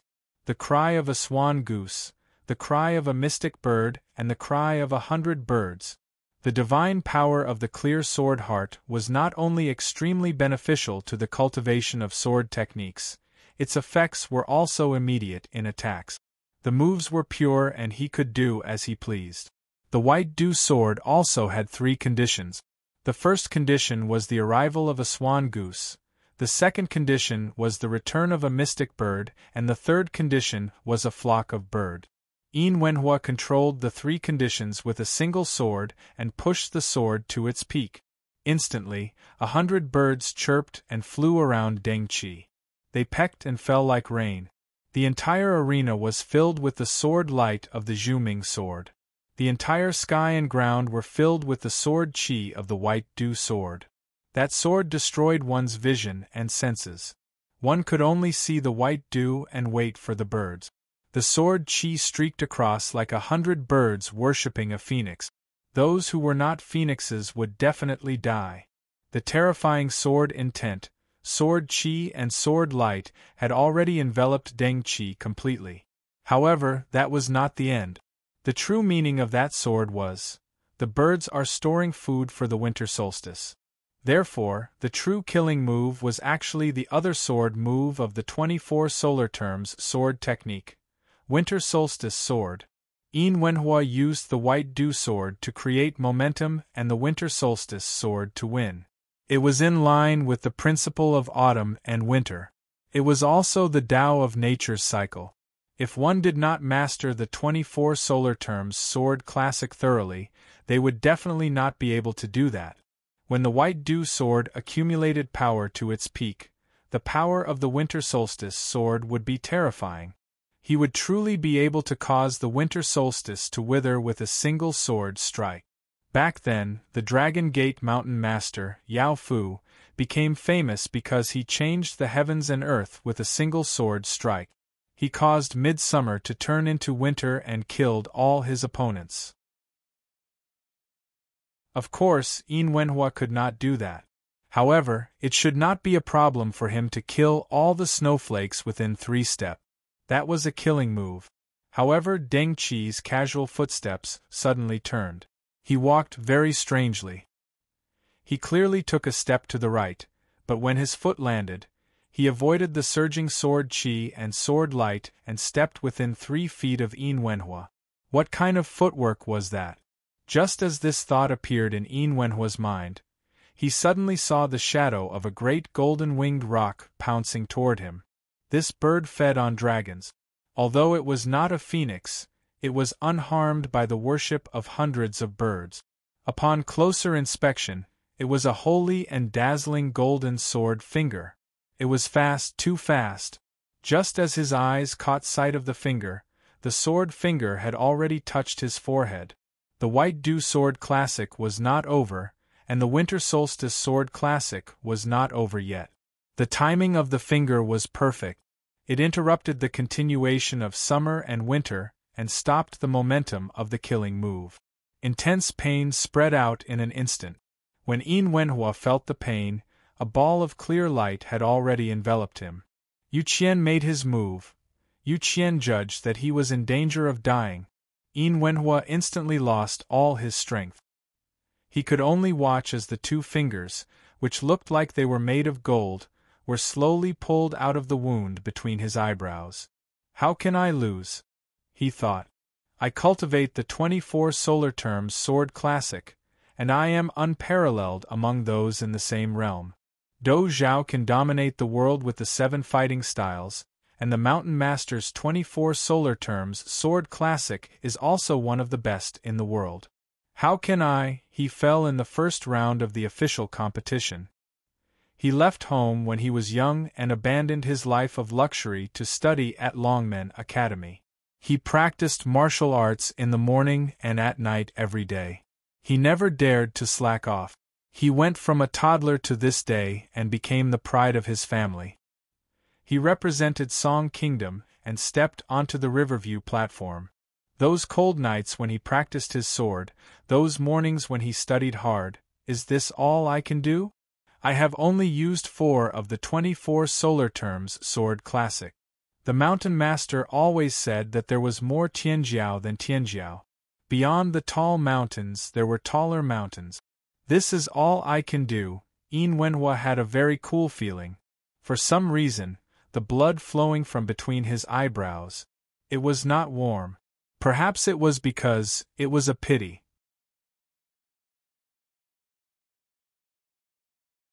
Chapter 1151. The outcome of the battle on Stage C had been decided. At the spectator's stand, Yi Lingxiao couldn't help but exclaim, "Garuda formation breaking sword finger." His reason for being surprised was the same as Chen Siwu's. Deng Qi had too many tricks up his sleeve. The small formless flower-picking sword finger was a combination of Taoism and Buddhism. Now, the Garuda formation breaking sword finger was a combination of Buddhism and the military. Apart from that, there was also the killing technique that used the gunmetal sword aura.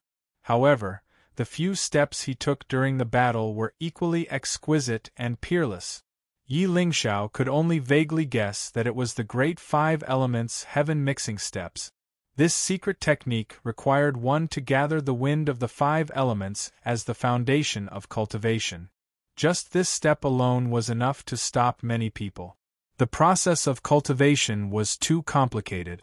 Even in the era when it was very famous, there were very few people who could cultivate it. They thought it was lost. Where did the Mu nation find such a person? There was no doubt about the foundation of the Overlord nation. No matter how many mysterious techniques they had, it was not surprising. However, there was a limit to one's strength. Blindly pursuing a wide range of combat techniques would inevitably lead to insufficient cultivation. The 24 solar terms sword classic was a complete set. They were all related and could be used together. The mysterious gung metal sword aura killing technique, the small formless flower picking sword finger, the Garuda formation breaking sword finger, the great 5 elements heaven mixing steps, and so on were all very powerful. However, they were somewhat unrelated and difficult to mix. When experts nurtured their juniors, they would help them plan out a system of killing techniques instead of letting them practice whatever they wanted. A powerful country like the Mu Nation would definitely not let Tianjiao make such a mistake. Unless to the genius named Deng Qi, who was on the stage, learning these killing techniques did not require him to expend too much energy. He could do it without affecting his cultivation progress. From this perspective, the Mu Nation's Deng Qi's abilities were probably far greater than this. Yi Lingxiao was suddenly very curious about how many more killing techniques this person could come up with in the next battle. At the same time, he glanced at Jiang Wang gloatingly. This kid is in danger. Deng Qi's performance in Tianjiao, Mu country, shocked everyone. If this person had displayed some kind of powerful abhijna, even if it was heaven's sanctum, Yonggenzuan, it wouldn't have been so shocking. He was the only one who kept on changing his terrifying killing techniques, using his sword fingers to break through Yin Wenhua's 24 solar term swords. As the most precious secret treasure of a cultivator, the abhijna indeed had unlimited potential. More often than not, once a divine ability seed was plucked, it would possess extraordinary power. No matter how one looked at it, abhijna had unparalleled value. Because of this, many people viewed divine ability as their foundation, believing that divine ability represented everything. If the abhijna was strong, the xiuzhi would be strong. However, this wasn't entirely true. The same divine ability would have different effects in different people's hands. Sometimes it could even be said that they were worlds apart. In addition, the ability itself depended on talent. Sometimes, fate, luck, and experience were all indispensable. Apart from treasures like the divine ability fruit, it was almost impossible to obtain a divine ability. For example, Qi's Heaven's Sanctum Mystic Realm only gave cultivators the possibility of divine ability, turning possibility into certainty. If it was impossible, then there was no certainty. And those who lacked talent would almost never be able to leave the Heaven's Sanctum Mystic Realm alive, since divine ability depended on talent, were those who lacked fate, luck, and were born without divine ability destined to be weak? Countless strong cultivators in history had said no to this. For example, some people were born with Tao meridians and were on the path of transcendence. Were they destined to be high and mighty? However, there was the path of blood and Qi meridians, and countless xiuzhi risked their lives to become transcendents. Later, the meridian unlocking pill prospered the human race. The potential of the heaven primordial pill to open meridians was not inferior to those born with Tao meridians. Even when it came to opening meridians, cultivators who used the most ordinary meridian unlocking pill were stronger than those born with Tao meridians. The cry when the meridian unlocking pill was created: humans don't decide their lives based on talent. In the long history of the human race, this had always been the case. Therefore, there was a saying, man can conquer nature. Those endless secret techniques, Tao techniques, and killing techniques were the supplement, catch up, and even surpass of divine ability by the human race. There were Lang Tu's obliterating divine ability characteristics and divine ability attainment. There were also killing techniques like divinity obliteration, which required the obliteration of divine ability seeds to be cultivated. Of course, it was undeniable that divine abilities were powerful. However, Dou Zhao's battle golden body did not lose to Yonggenzuan, who had 5 residences and 5 divine abilities. True strong cultivators needed to know that divine ability was not the only thing. They needed to use divine ability, not be used by divine ability. The spectators on the spectators' stand all had their own thoughts. Only Jiang Wang, who was standing on stage G, had a different feeling. Seeing that the battle had ended and Yu Qie had already announced the result, Yin Wenhua was also carried down stage C. Jiang Wang looked at Deng Qi, who was about to walk down the stage, and couldn't help but ask, "Do we know each other?" Deng Qi turned his head so that he could clearly see the deep engravings on the bronze mask. In a slightly strange voice, he said, "The second round of the main competition is about to begin. Isn't it a little too late to be friendly now?" Jiang Wang smiled. "Sorry to disturb you." Then, he walked down the stage. It was just as Deng Qi had said. The list of the top 8 was about to be decided. It was possible for anyone to meet anyone. It did seem like he was trying to be friendly. But he had just watched the battle in Tianjiao, the Mu Nation, and the more he watched, the more familiar he felt. Even though he had never seen or heard of the various killing techniques that this person had used, he had never seen or heard of them before. But when he looked at this person, he felt really close. Wearing a thick bronze mask and bearing the background of a powerful country like the Mu Nation, he slowly overlapped with the figure in his memory. Every move, even the way he walked, there was a faint shadow. Even though his rationality told him that it was impossible, he couldn't help but think, could it be? How he hoped that a miracle would happen. When he walked down the stage, 2 loud sounds were heard almost at the same time. Jiang Wang turned his head abruptly and looked to the left first. What spread out in front of his eyes was a wanton painting. Huang Sheli, who was actually very good-looking, was holding a demon-subduing pestle with one hand and maintaining the posture of swinging it. He was in midair, his yellow robe fluttering, and his aura was wild and arrogant. And in front of the golden demon-subduing pestle, half of Yelu Ji's face was caved in. A clear light blocked the demon-subduing pestle. Obviously, Yu Qian had made a move. Jiang Wang looked to the right and only saw Donghua Bao's fallen figure among the fragments of the mechanism on the ground. He fell to the ground and exploded like a blood bag. Blood flowed everywhere, leaving only a shriveled skin. He was completely dead. This was the first Tianjiao to die in the main competition of the Yellow River meet this year. Not far from this shriveled skin, Tenta held her knees with both hands and panted heavily. Top 8. Sizzle. Donghua Bao's skin also melted in the blood. After writing the update yesterday, I used an hour to edit the first chapter of this book. The main problem was to solve the problem of the opening chapter not being very immersive and some readers not being able to read the story. I simplified Zhuo Guanglia's battle and enhanced the visuals. Of course, the clues and settings were not changed and did not affect the rest of the story. I'm just informing everyone. This edit caused many chapters to be shifted, and more than 300 chapters were lost. It's a pity. I like some of the chapters.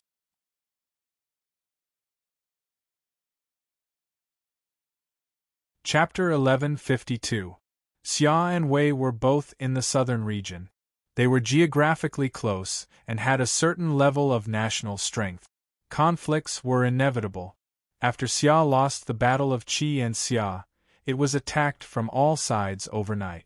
Rebellion of rebellion, independence of independence, invasion of aggression, the country almost collapsed, and the country was wiped out.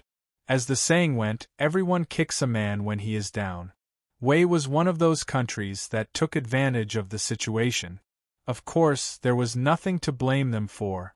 When Xia was at its peak, it had also suppressed Wei.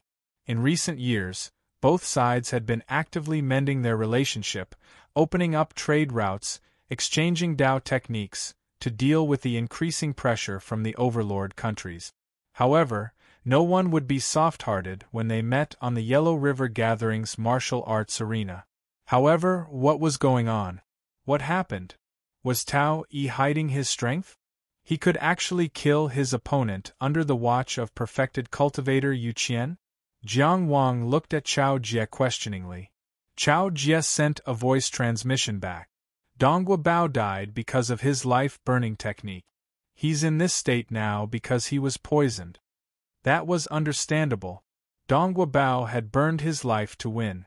Yu Qian could not protect him. That was equivalent to forcefully influencing the other party's choice. It was not in line with the Yellow River Gathering's principle of fairness. However, he could not win even after burning his life. This meant that Tao Yi was quite capable. Moreover, this kind of poison that could corrode a person into a pool of blood was indeed terrifying. Jiang Wang was silent for a moment. He did not have a deep impression of Dongguo Bao. In the inner mansion selection competition, the most eye-catching people were Yin Wenhua, Xie Ai, and the like. He only had an initial impression of Dongguo Bao as brave and straightforward. During the competition for the 3 spots in the losers' competition, he had risked his life to win the qualification for the main competition. In the main competition, he still risked his life and lost his life in the first round. Everyone could say beautiful words. There were people everywhere who would say, "Who cares about life and death for the country?" However, there were not many people who could really do it. From Yan Xiaofei to Dongguo Bao, Wei was a country that could not be underestimated. Yu Qian announced the outcome of the 2 martial arts arenas almost at the same time. At this moment, the great general of Wei Nation, Wu Sun, stepped onto the arena. He did not see it as a pity for the victor. Victory, defeat, life, and death were all matters of the battlefield. This was the Battle of the Yellow River. He only half knelt on the ground with the dignity of a grand general. He stretched out his hands and cupped the blood on the ground into a ball. "You are a warrior of the Wei Kingdom. I, Wu Sun, am proud of you." He held the blood in his hands and stood up. "Now I'll take you home." He walked down the stage and walked out. Among the Wei Nation's spectators, the Wei people said in unison, "Return and come." One by one, the Wei people left their seats and followed behind Wu Sun. The back view of this world-famous general was indescribably heavy. He was really going home.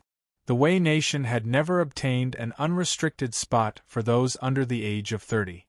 By now, the outer pavilion and the inner pavilion were both finished. The Tianjiao gathering this time was already over for the Wei Nation. It couldn't be said that the results weren't good.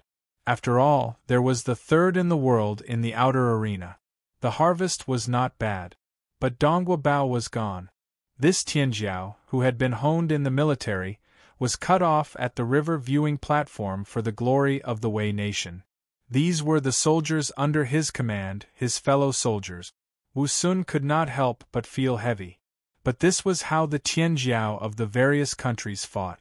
After the endless glory, there was more cruelty and pain. For every Tianjiao that walked forward, there were many who fell behind them. The beginning of a story was the end of many stories. Life and death were the same. The first round of the inner pavilion of the Yellow River Gathering was Jiang Wang of Qi against Lin Jingren of Zhuang, Deng Qi of Mu against Yin Wenhua of Song, Huang Sheli of Jing against Yalu Ji of Liao, Qin Zhizhen of Qin against Xiao Shu of Pil Nation, Xiang Bei of Chu against Bai Yuxiao of Yu, Dongguo Bao of Wei against Tan Pian of Xia, Xie of Shui against Huang Su of Liang, Beigong Ku of Yong, Jiang Xiaohua of Shin.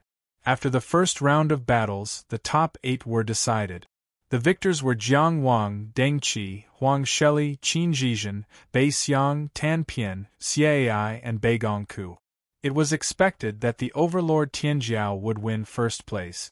Xiao Shu of Pil Nation, Yalu Ji of Liao, and Yin Wenhua of Song were all beaten up badly. Bai Yuxia of the Yu State, in particular, was punched through by North Xiang. He was saved by Yu Qian's timely rescue. From this point of view, Lin Jingren of Zhuang only lost a blood ghost, which seemed to be the best result. Of course, the actual loss could not be calculated like this. However, Tan Pian, who was looked down upon because he did not care about his reputation, was able to win against Tianjiao of Wei. This surprised many people. Of course, this was also a kind of luck. Qi of Tianjiao, who should have defeated him in the first round, chose Tianjiao of Zhuang as his opponent instead. In comparison, Zhuang, who had been in the limelight because of Lin Jingren, was now disgraced because of Lin Jingren. On the other hand, Beigong Ku of Yong successfully made it into the top 8. This kind of comparison between old rivals was thought-provoking. When Yong was at its peak, it was able to fight evenly with Jing and did not lose to the current 5 Northwest Kingdom alliance. However, after Han Yin seized the throne, he did not improve. After a few hundred years of decline, he actually lost the war against Zhuang. As the grandson of Beigong Yu of Yong and the number 1 Tianjiao of Yong's younger generation, Beigong Ku shouldered a huge responsibility. It was obvious that he had shouldered this responsibility. Yong had not seen a spot in the top 8 of the Yellow River Conclave in a few hundred years. The resources that this spot represented were very important to Yong, which was currently under Han Su's rule. Han Su personally initiated a revolution to completely reform Yong and restore or even surpass the glory of Emperor Yongming. This required hard work from all sides. Just the support of the Mahist sect was not enough. The strength of a country was not as simple as the accumulation of experts and resources. The first thing was to rebuild the confidence of the people of Yong. The entire country had to believe that a brand new Yong had arrived. From this perspective, Beigong Ku's achievements at the Yellow River Conclave were significant. Of course, after reaching the top 8, even a hegemon could not decide their opponent. Whoever he wanted to teach a lesson to, suppress, or avoid, it all depended on luck. The 8 martial arts arenas had been combined into 4. Yu Qian opened the screen again. The names of the top 8 of the inner palace shone like stars. Jiang Wang stared intently at the screen. He was not nervous, only expectant. He was looking forward to fighting Deng Qi of Mu. He was looking forward to tearing off that person's mask and verifying his wild hope. He was looking forward to fighting Qin Zhizhen and asking him for an answer about advancing. He was looking forward to fighting North Xiang and helping Zhuo Guangshu vent his anger. He was looking forward to the killing power of the Yellow Saraira and seeing what gave him the right to be arrogant. If he could meet Tan Pian, he also wanted to bear the responsibility of Qi's Tianjiao, suppress Xia, and try to erase Xia's Tianjiao. Even if all of this was not mentioned, he and his sword also yearned for a strong opponent. Anyone who could reach the top 8 of the Yellow River Conclave was worthy of him drawing his sword. Now, his sword was in his hand. His people were below the stage. He was waiting for an opponent, no matter who that opponent was. The list of opponents on the screen was finally fixed. Jiang Wang of Qi's Tianjiao vs. North Xiang of Chu's Tianjiao.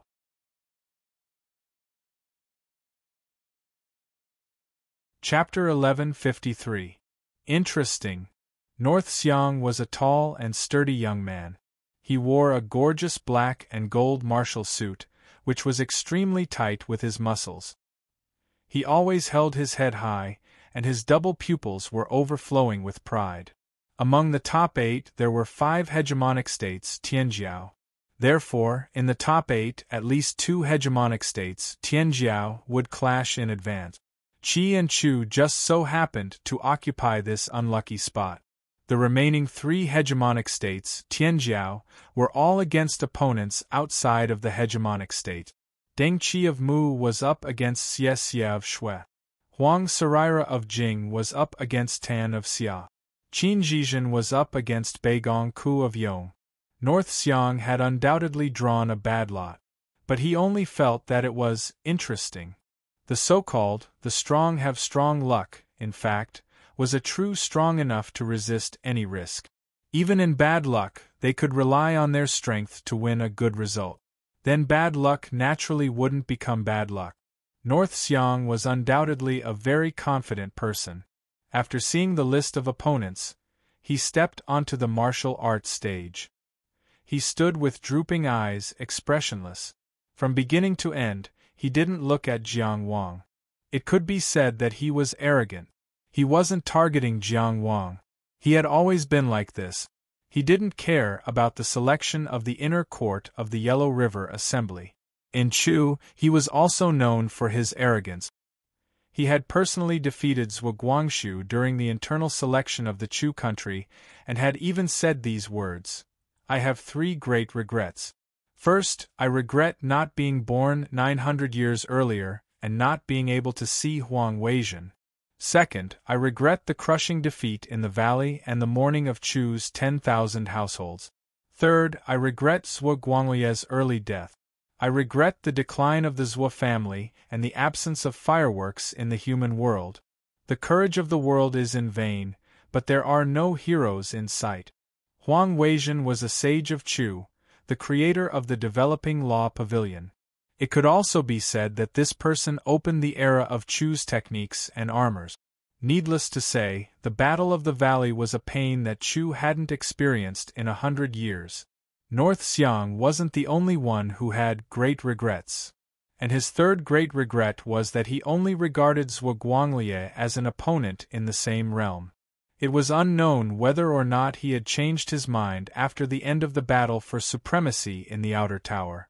Not to mention Yonggenzuan, Dozhao, who was also in Chu, shouldn't be enough for him to say that there were no heroes in the world. But it didn't matter whether he changed his mind or not. Jiang Wang only knew that this person's disdain for Zhuguangshu made the child unable to leave the great illusionary land for several days and nights. In the quarterfinals, Jiang Wang didn't think it was bad luck for him to run into North Xiang. It just so happened that he was very satisfied and felt that his wish had come true. It was different from North Xiang's. "I have no one in my eyes and all the heroes in the world are nothing but weeds." Jiang Wang took a good look at his opponent, from his neck to his chest and abdomen. He looked at it very seriously. He had been watching from the moment he stepped onto the martial arts stage. He was still watching even after he stepped onto the martial arts stage. Seeing this, North Xiang finally couldn't lower his eyes. No matter who it was, it would be very difficult to maintain a state of indifference when someone was constantly staring at their vitals and sizing them up. He could only raise his eyes and look at Jiang Wang with his mysterious double pupils.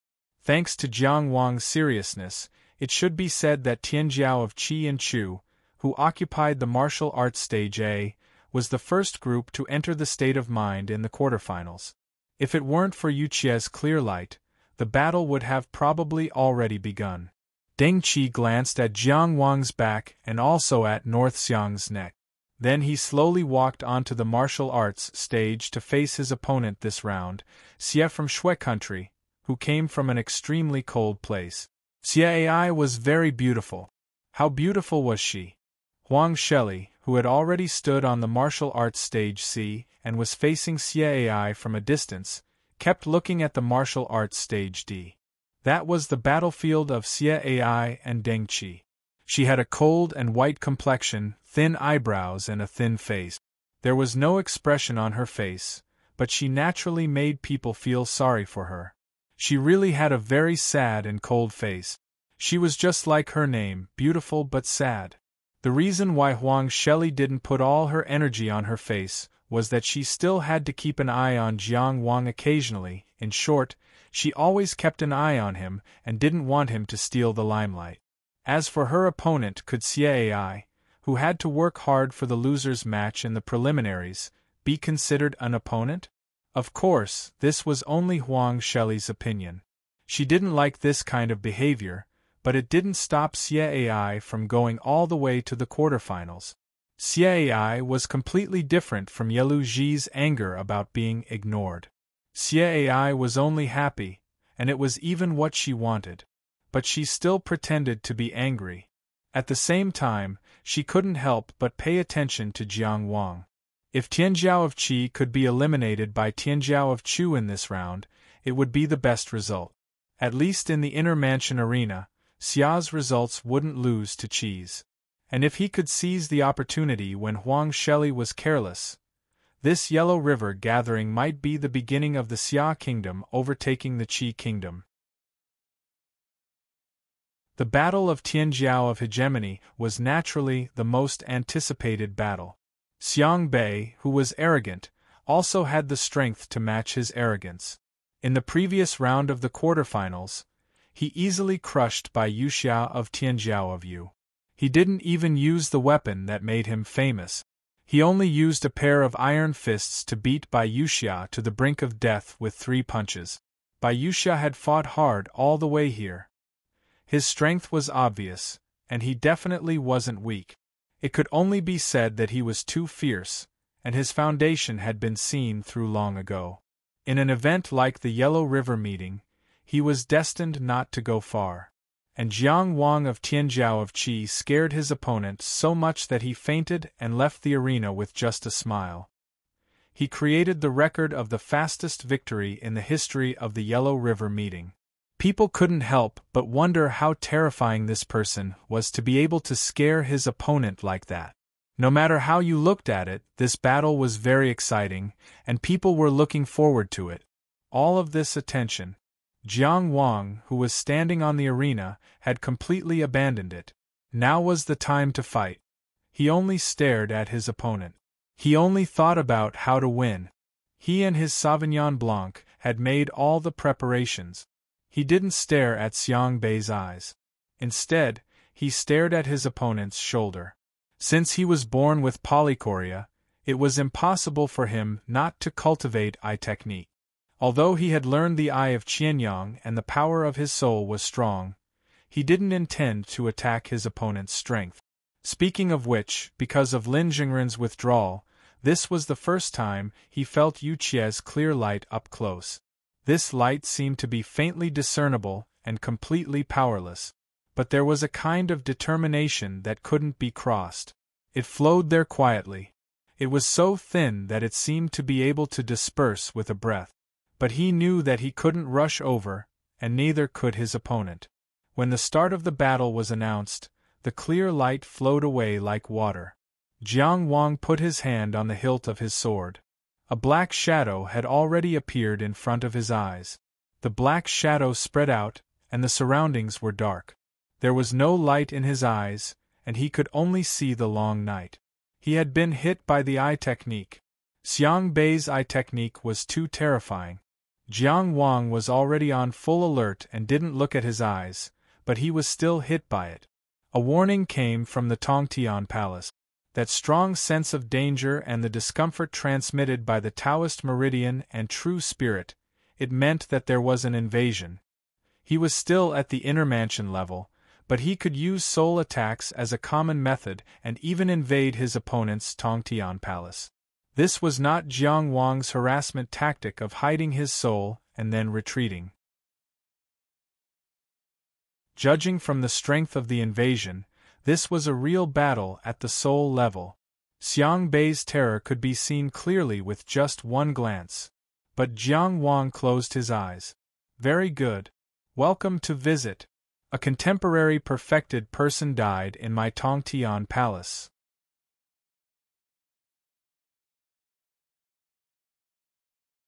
Chapter 1154. Although Xiang Bei was arrogant, he would not underestimate the Tianjiao of Qi. Tianjiao, who represented the overlord state, would not be weak. Therefore, although he had beaten Bai Yuxia to the brink of death with just 3 punches, he immediately used his trump card when facing the Tianjiao of Qi. He was born with polychoria, and his control of the power of the soul was far superior to ordinary people.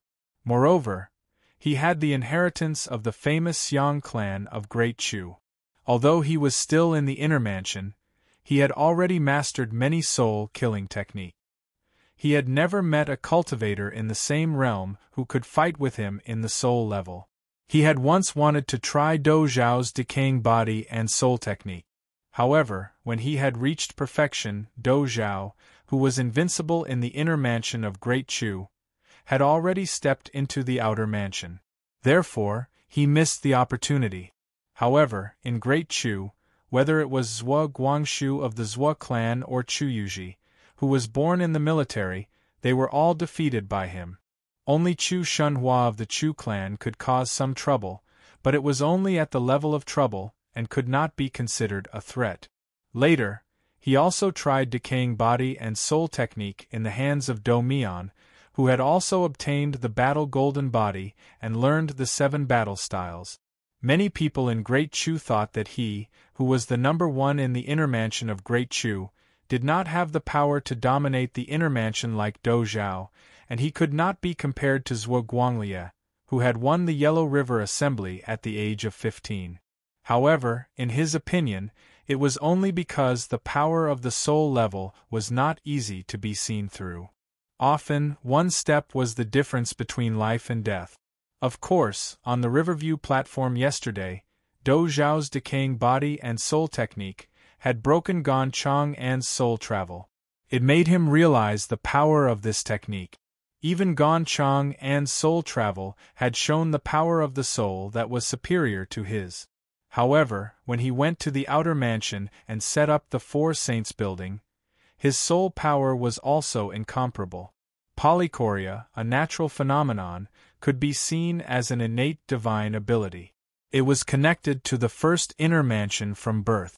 As one's age and cultivation level increased, the divine ability seed would directly manifest in the first inner mansion. In other words, it was the manifestation of the divine ability seed. They were people with extraordinary talent who were born with divine abilities. For cultivators who possessed natural phenomenons, there was no barrier to pass from the soaring dragon to the inner palace. Before the great revolution in the path of cultivation, he was also an existence that was close to the divinity realm. He was a genius among geniuses. Since ancient times, there were 3 types of dichoria phenomena recorded in the history books.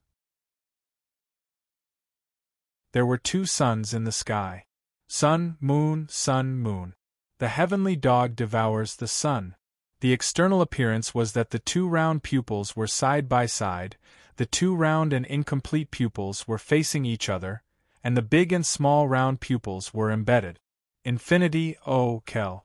Among the 3 dichoria phenomenons, the sky-traversing twin suns phenomenon had the most precise control over one's spiritual energy.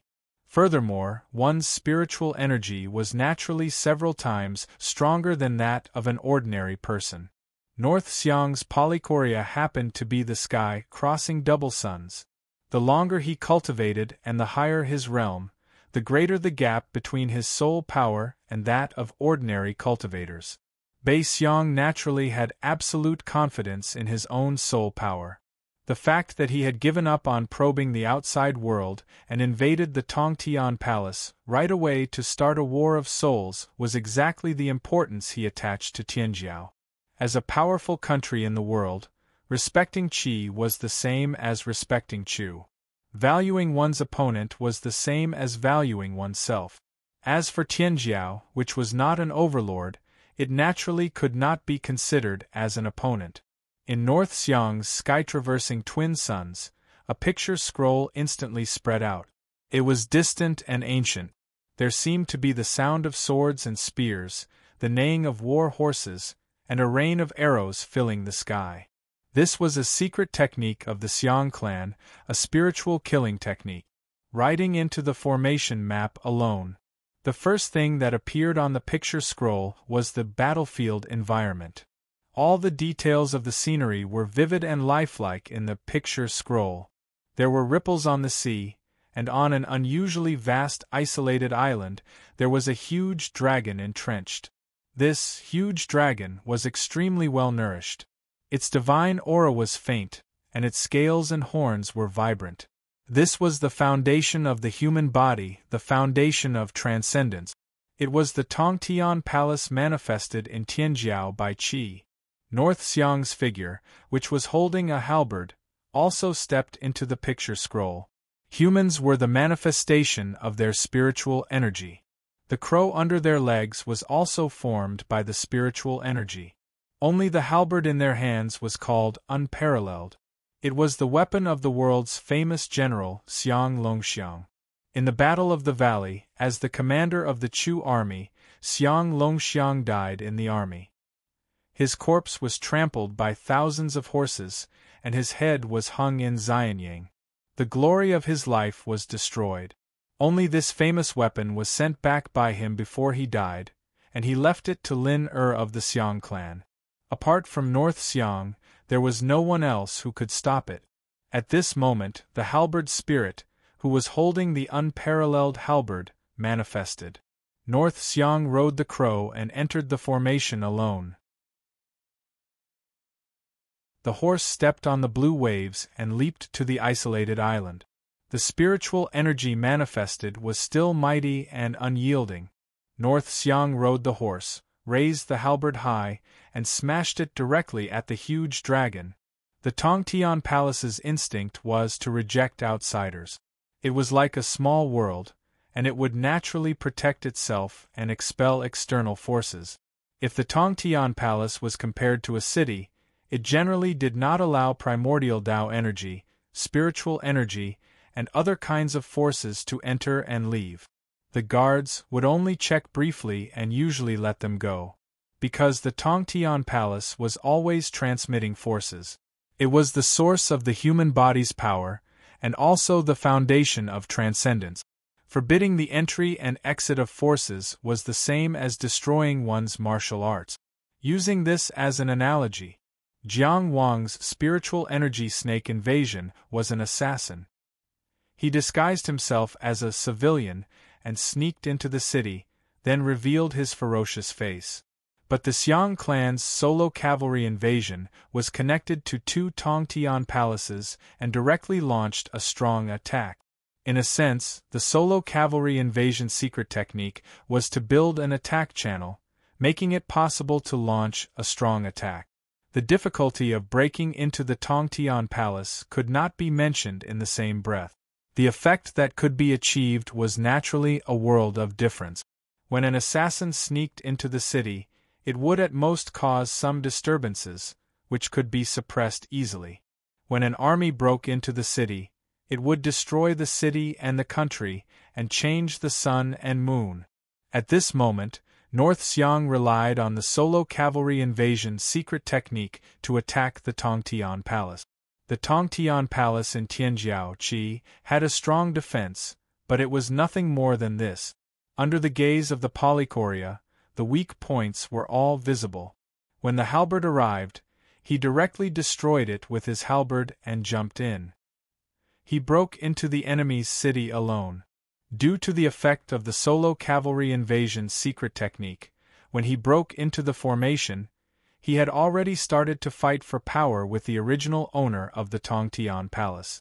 It was like when an army broke into the enemy's city, the order of the city had to be redefined.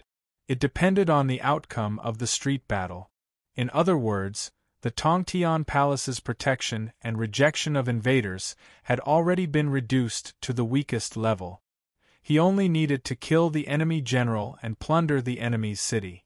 The attack and defense of the Tongtian Palace could be compared to siege warfare in the real world, but it could not be completely replaced.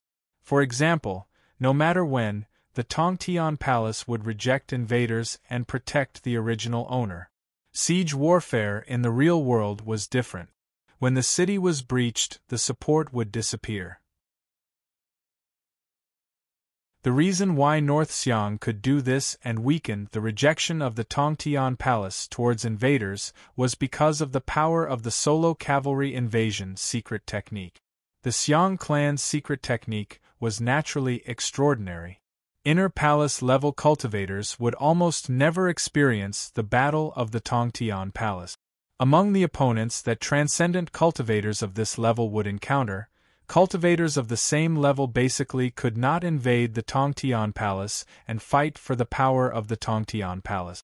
And the cultivators who could do it did not need to take this risk. There were many simpler ways to kill the opponent. There was no need to forcefully weaken themselves and fight in the opponent's Tongtian Palace. The solo cavalry invasion secret technique of the Xiang clan of Great Chu was never something that inner palace cultivators could master. Only North Xiang was an exception.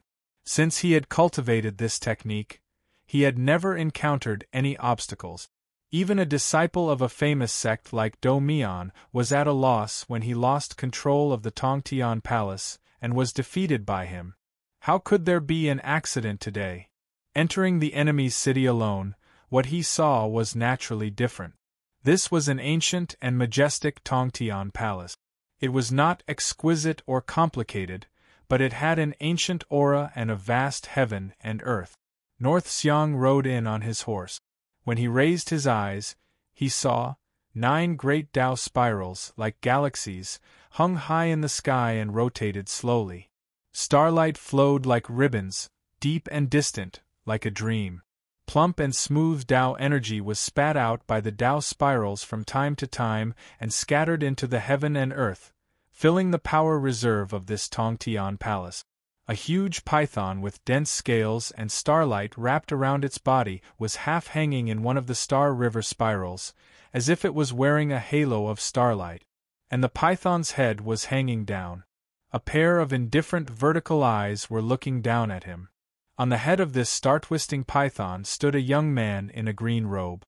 He was holding the manifestation of the sword spirit in his hand. His head was straight and his eyes were calm. He was actually so calm about the power struggle of the Tongtian palace.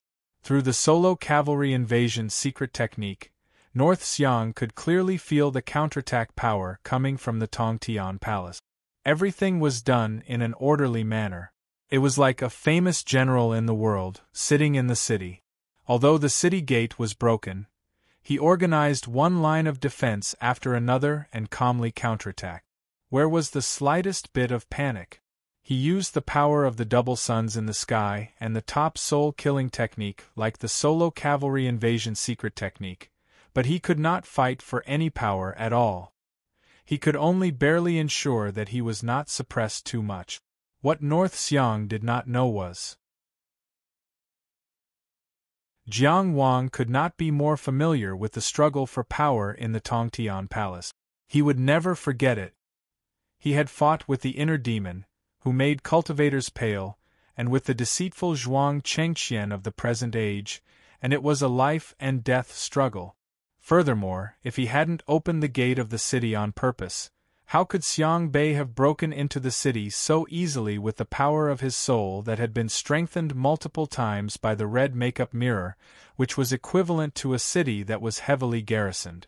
Opening the gate to meet the enemy was naturally to close the gate to beat the dog.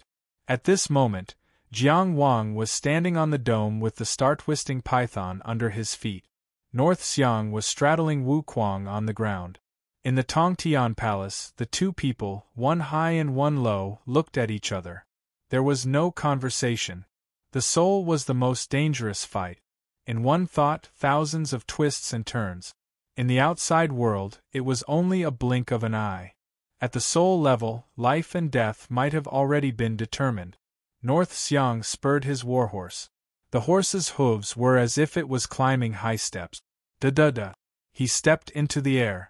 From bottom to top, he launched a charge. Just one person and one halberd had the power to kill thousands of soldiers. Jiang Wang, with his hand on his long sword, looked at him coldly, neither dodging nor retreating. North Xiang stared at this Qi Tianjiao. In those clean and calm eyes, he could not see any trembling or fear. In a sense, the Wu Kuang warhorse condensed by the soul secret technique had invaded the authority of the Tao Vein True Spirit in the Tongtian palace. He could clearly sense that the star-twisting python's vertical eyes were already filled with restlessness and uneasiness. However, under the suppression of the Tongtian palace master, it remained motionless. Everything in front of him undoubtedly showed that the enemy must have a countermeasure. But not only did North Xiang not retreat, he urged Wu Kuang to speed up. Once a charge was launched on the battlefield, there was no turning back. If there was a countermeasure, break it. If there was a trap, step on it. If thousands of soldiers ambushed me, it was nothing more than defeating thousands of soldiers. He was already halfway there, and he had absolute confidence in the combat power of his divine soul. In the face of his surging momentum, Jiang Wang's eyes were still calm. Although his eyes were calm, North Xiang suddenly felt that the end of his charge had turned into a volcano. That enormous soul power, which made him unable to hide his surprise, poured out from his opponent's upright soul original form. This power, this soul power, which was as vast as the deep sea. They covered the sky and covered the earth. Half of it was in the sky, flying as a soul-flame sparrow. Half of it was on the ground, swimming as a soul-hiding snake.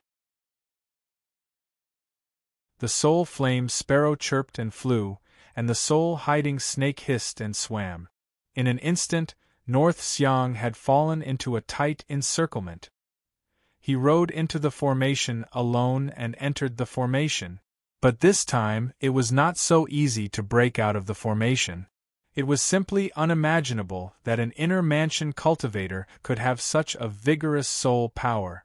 North Xiang was proficient in many soul-killing techniques, and his soul power was also innately extraordinary, often twice as strong as his opponents.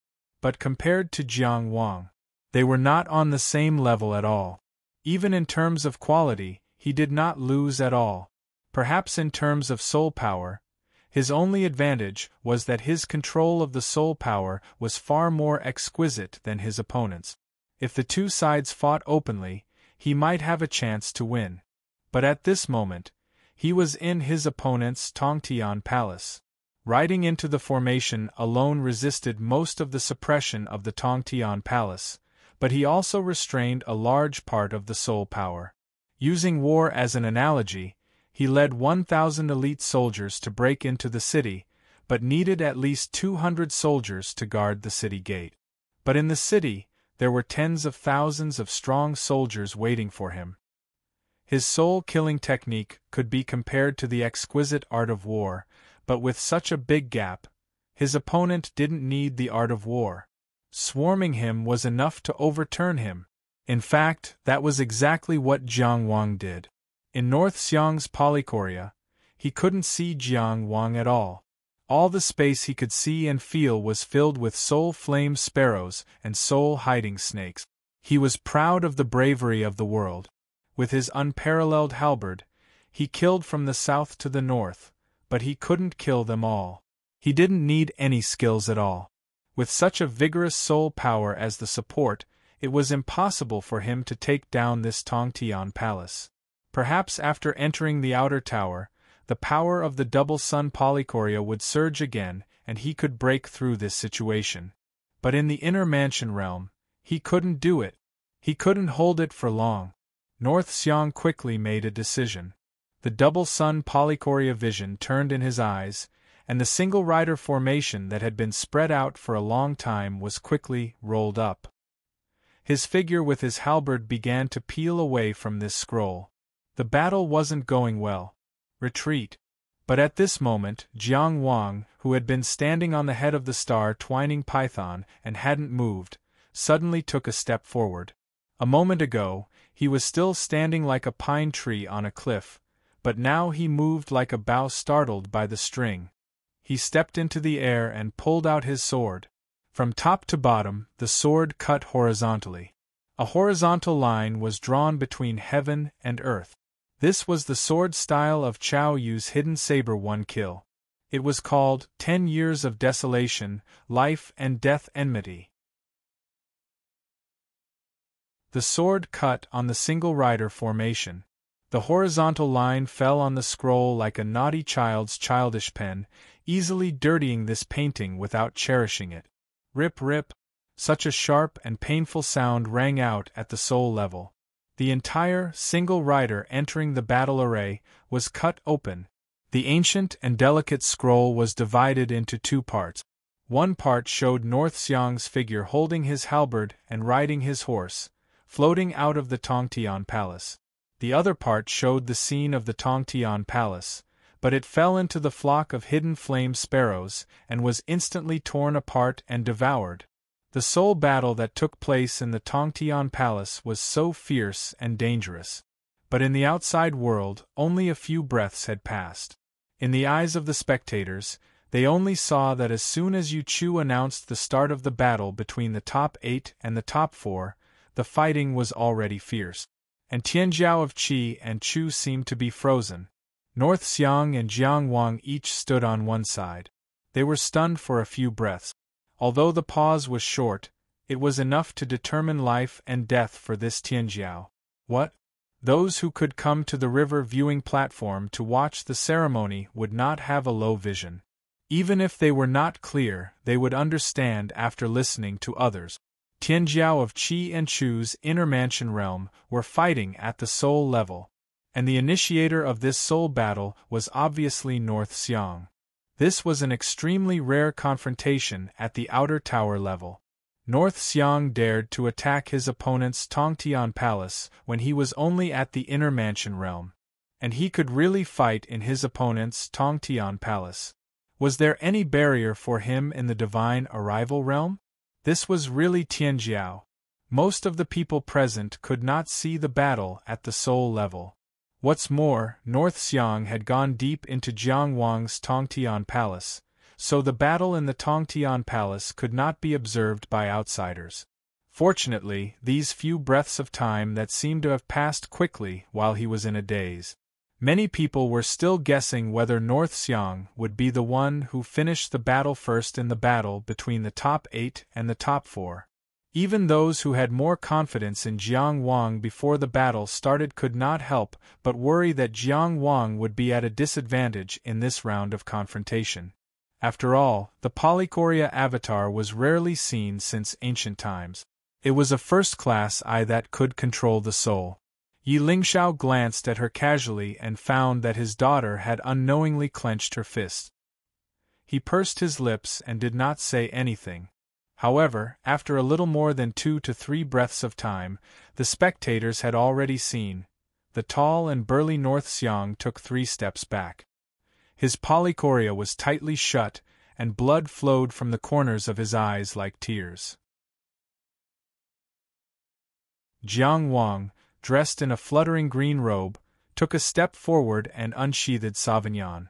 In the soul-level battle, North Xiang, who was born with the double-sun Polychoria avatar and could attack his opponent's Tongtian Palace at the inner mansion realm, was actually the one who lost.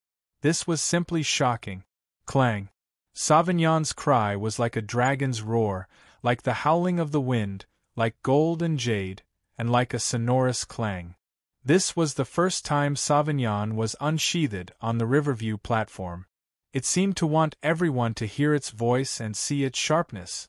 The young man in the green robe who was wielding the sword was high-spirited, confident, and in high spirits. He had a smile on his face and light on his body. A young and frivolous sword cut open the distance on the martial arts practice field and cut open all tangible and intangible obstacles. He was a newborn calf that was not afraid of tigers and leopards, a young man who was proud of life. This was the sublimation of the young and frivolous sword. One could obtain the sword by observing the sword and oneself by observing the person. This sword slashed forward violently. It could not be stopped and it could not turn back. Everyone who saw this sword could feel its determination and its power. They understood Jiang Qingyang's confidence. North Xiang could not see it. He closed his eyes tightly and was using a secret technique to heal his severely injured eyes. With the double-sun Polychoria avatar, he was always at a disadvantage in the soul-level battle. This made him look down on the heroes of the world and completely did not consider the possibility of losing in the soul-level battle. In fact, he had indeed never lost in the soul-level battle. Today, he tasted defeat for the first time. Moreover, he had almost been killed in the Heavenspan Palace. A battle on the soul level usually only lasted for an instant. Presumably, even a true monarch would have to be careful if he wanted to save the life of the loser. Of course, the concept of time was different for inner palace cultivators and Tao-favored experts. But whether or not Yu Qian could make it in time, he had almost lost. He was almost defeated in a single exchange. This was the price he had to pay for his arrogance. The price was not only that. Half of the single rider entering formation diagram had been cut. It would take at least a year of hard work to repair it. He would not be able to use it in the future battles. Of course, he would not enter Jiang Wang's Heavenspan Palace to throw away his life. At this moment, fresh blood flowed from the corner of his eyes. He closed his eyes and observed the battle from a different angle and on a different level. Qi Jiangwang's sword gave him a familiar feeling. With a thought, he connected it to the battle between the Mu state's Tianjiao and the Wei state's Tianjiao. This sword was very proud of itself. In his mind, a picture scroll slowly unfurled. In the picture scroll was a man in a green robe, proudly wielding his sword. Front, side, front, back, overlooking, looking up, every angle appeared on the picture scroll. One Jiang Wang after another. The Xiang clan's secret inheritance, the demonic dragon weaponry formation. It was used as a support in battle to control the enemy's situation and predict the enemy's moves. North Xiang, whose eyes were closed, stretched out his hand. The unparalleled halberd's body appeared in his hand, and he held it tightly. Black smoke climbed on his face. The blood flowing from the corner of his eyes, and even his entire eyes, were covered by black ghost patterns. His muscles violently swelled, and half of his martial attire exploded. His upper body was bare, and his terrifying muscles were knotted together, and his veins were like dragons and snakes. Originally, he was 8 feet tall and mighty. Now, he had grown to 12 feet tall. Black smoke coiled around his body, faintly discernible. A terrifying aura instantly intimidated everyone. Divine ability, tyrannical body of seizing thieves. A human body had 7 souls, and the 4th soul of seizing thieves was also the soul of strength. This supernatural power greatly weakened all negative effects, including injuries, restraints, poisons, pain, and infinite strength. It was known as, no internal thief dies, no external thief invades.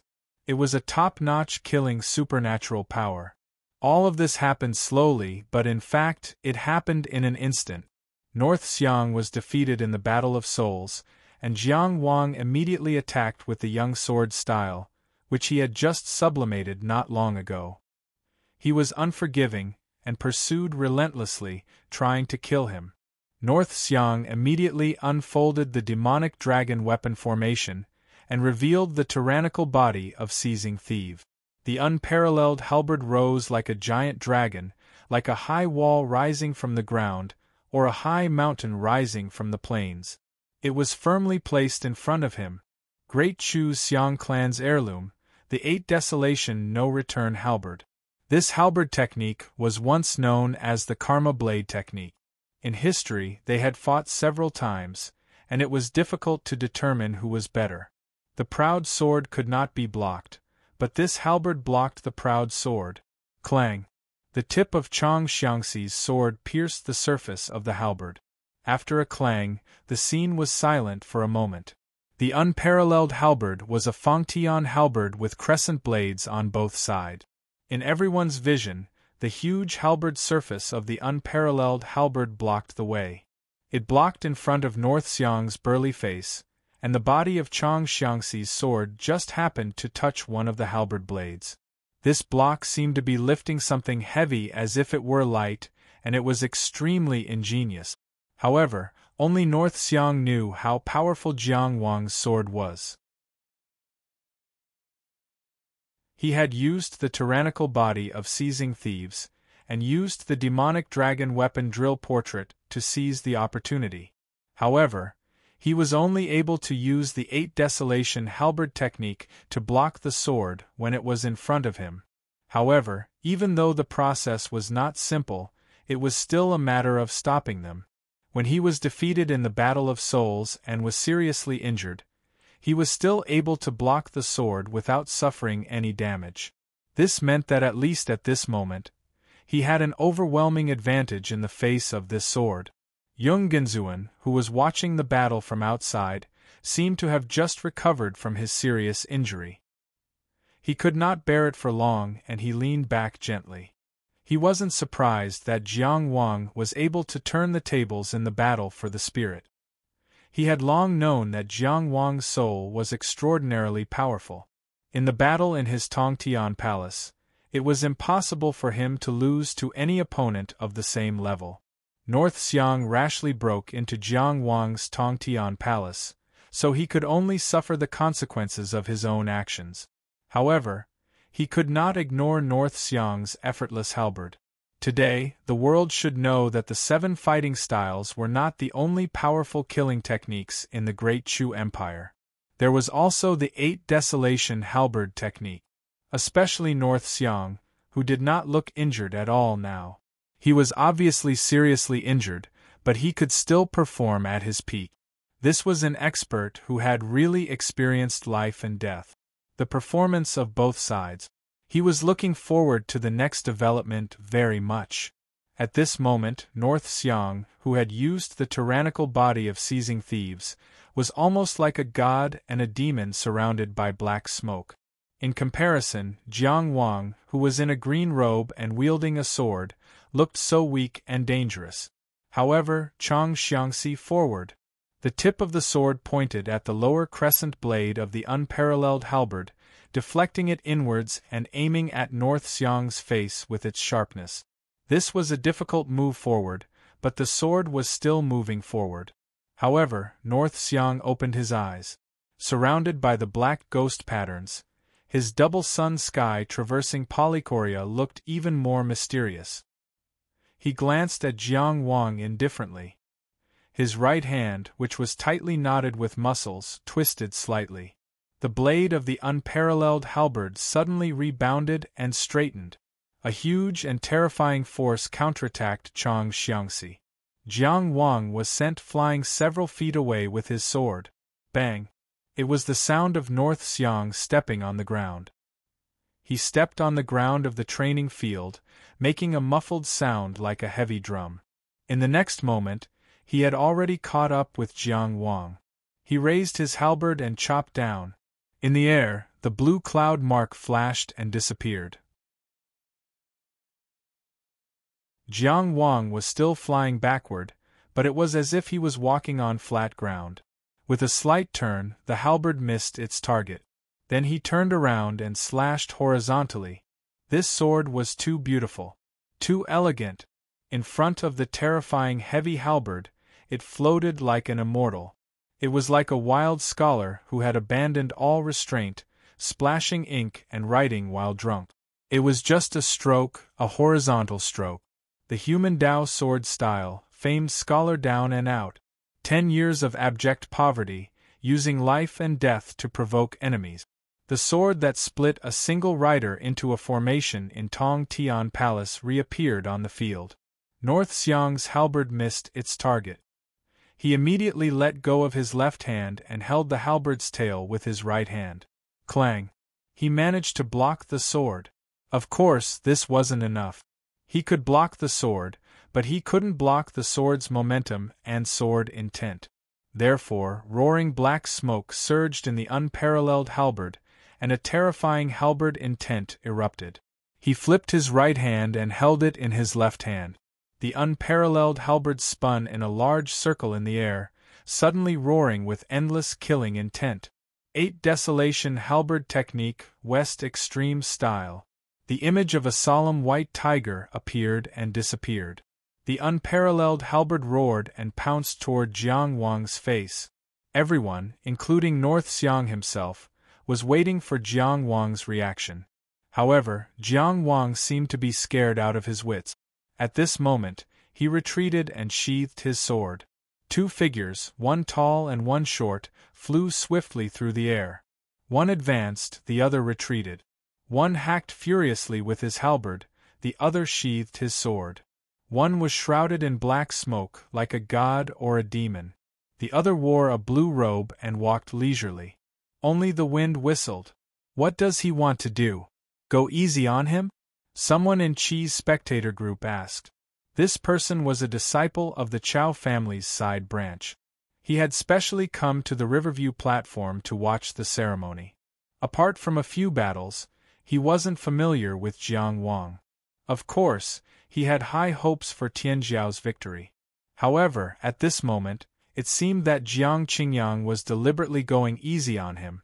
He couldn't understand. In the face of this halberd, he shouldn't have retreated no matter what. This didn't suit his choice, so he even said something like, "Go easy on him." What kind of occasion was the Yellow River Conference? Who dared to abandon their country's dignity and go easy on the Riverview platform? Some people were like this. Their minds were so barren that they lacked the ability to think. As long as they didn't see what they wanted, they would say, "Go easy on him." However, it was also difficult to distinguish whether this kind of person was stupid or bad. Chum Gungxing said indifferently, "There's no need to ask what Jiang Qingyang wants to do. In battle, he always does the right thing." He turned his head and looked at this person. "What's your name?" Stupid should be scolded, bad should be killed. This person didn't dare to speak. Li Longquan's voice sounded at this moment, but it was much colder and shorter. Divine power. It was an explanation for the others who were also puzzled. With Zhenwei, he could easily see details that ordinary people couldn't see. This included the fire essence that was faintly trembling around Jiang Wang at this moment.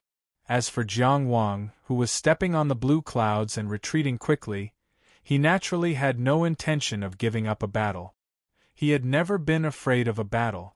Among all the sword moves of the human Tao, the famous Scholar Sword and the Young Scholar Sword were now the two most powerful swords after sublimation. One sword slashed horizontally, the other sword slashed vertically. One sword was down and out and full of hatred, the other was the pride of a young and frivolous life. One sword was the power to divide life and death, the other was the power to be unstoppable. These two moves were almost on par with the 8 Desolation No-Return Halberd, a supreme halberd technique.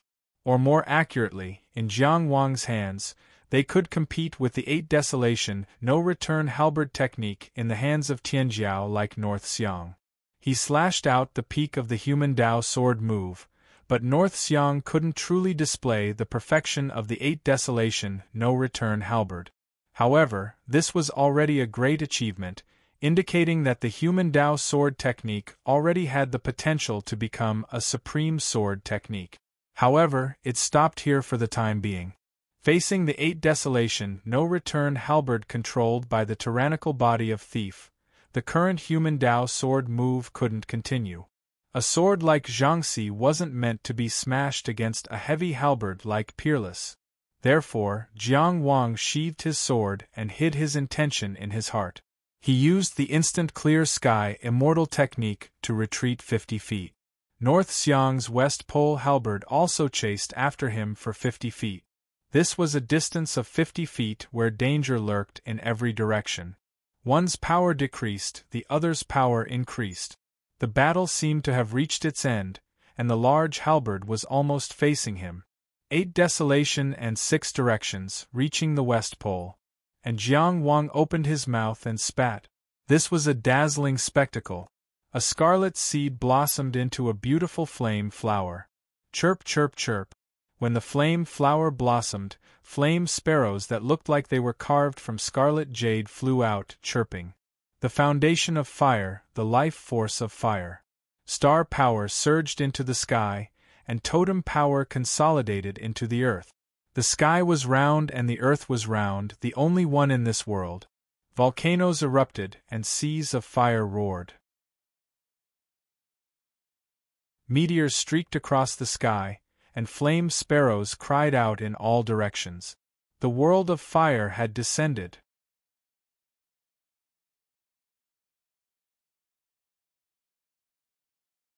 Chapter 1155. At the west entrance of the stage of the world, a man and a woman, 2 young people in gorgeous clothes, walked in.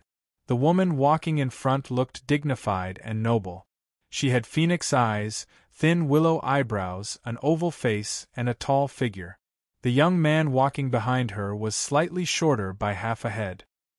His temperament was clean, and his facial features were handsome. Although his face was still young, it could be seen that he would be a rare handsome man in a few years. As he walked, he grumbled, "I said I didn't want to come, but you insisted on dragging me here. What's there to see? You're disturbing my practice."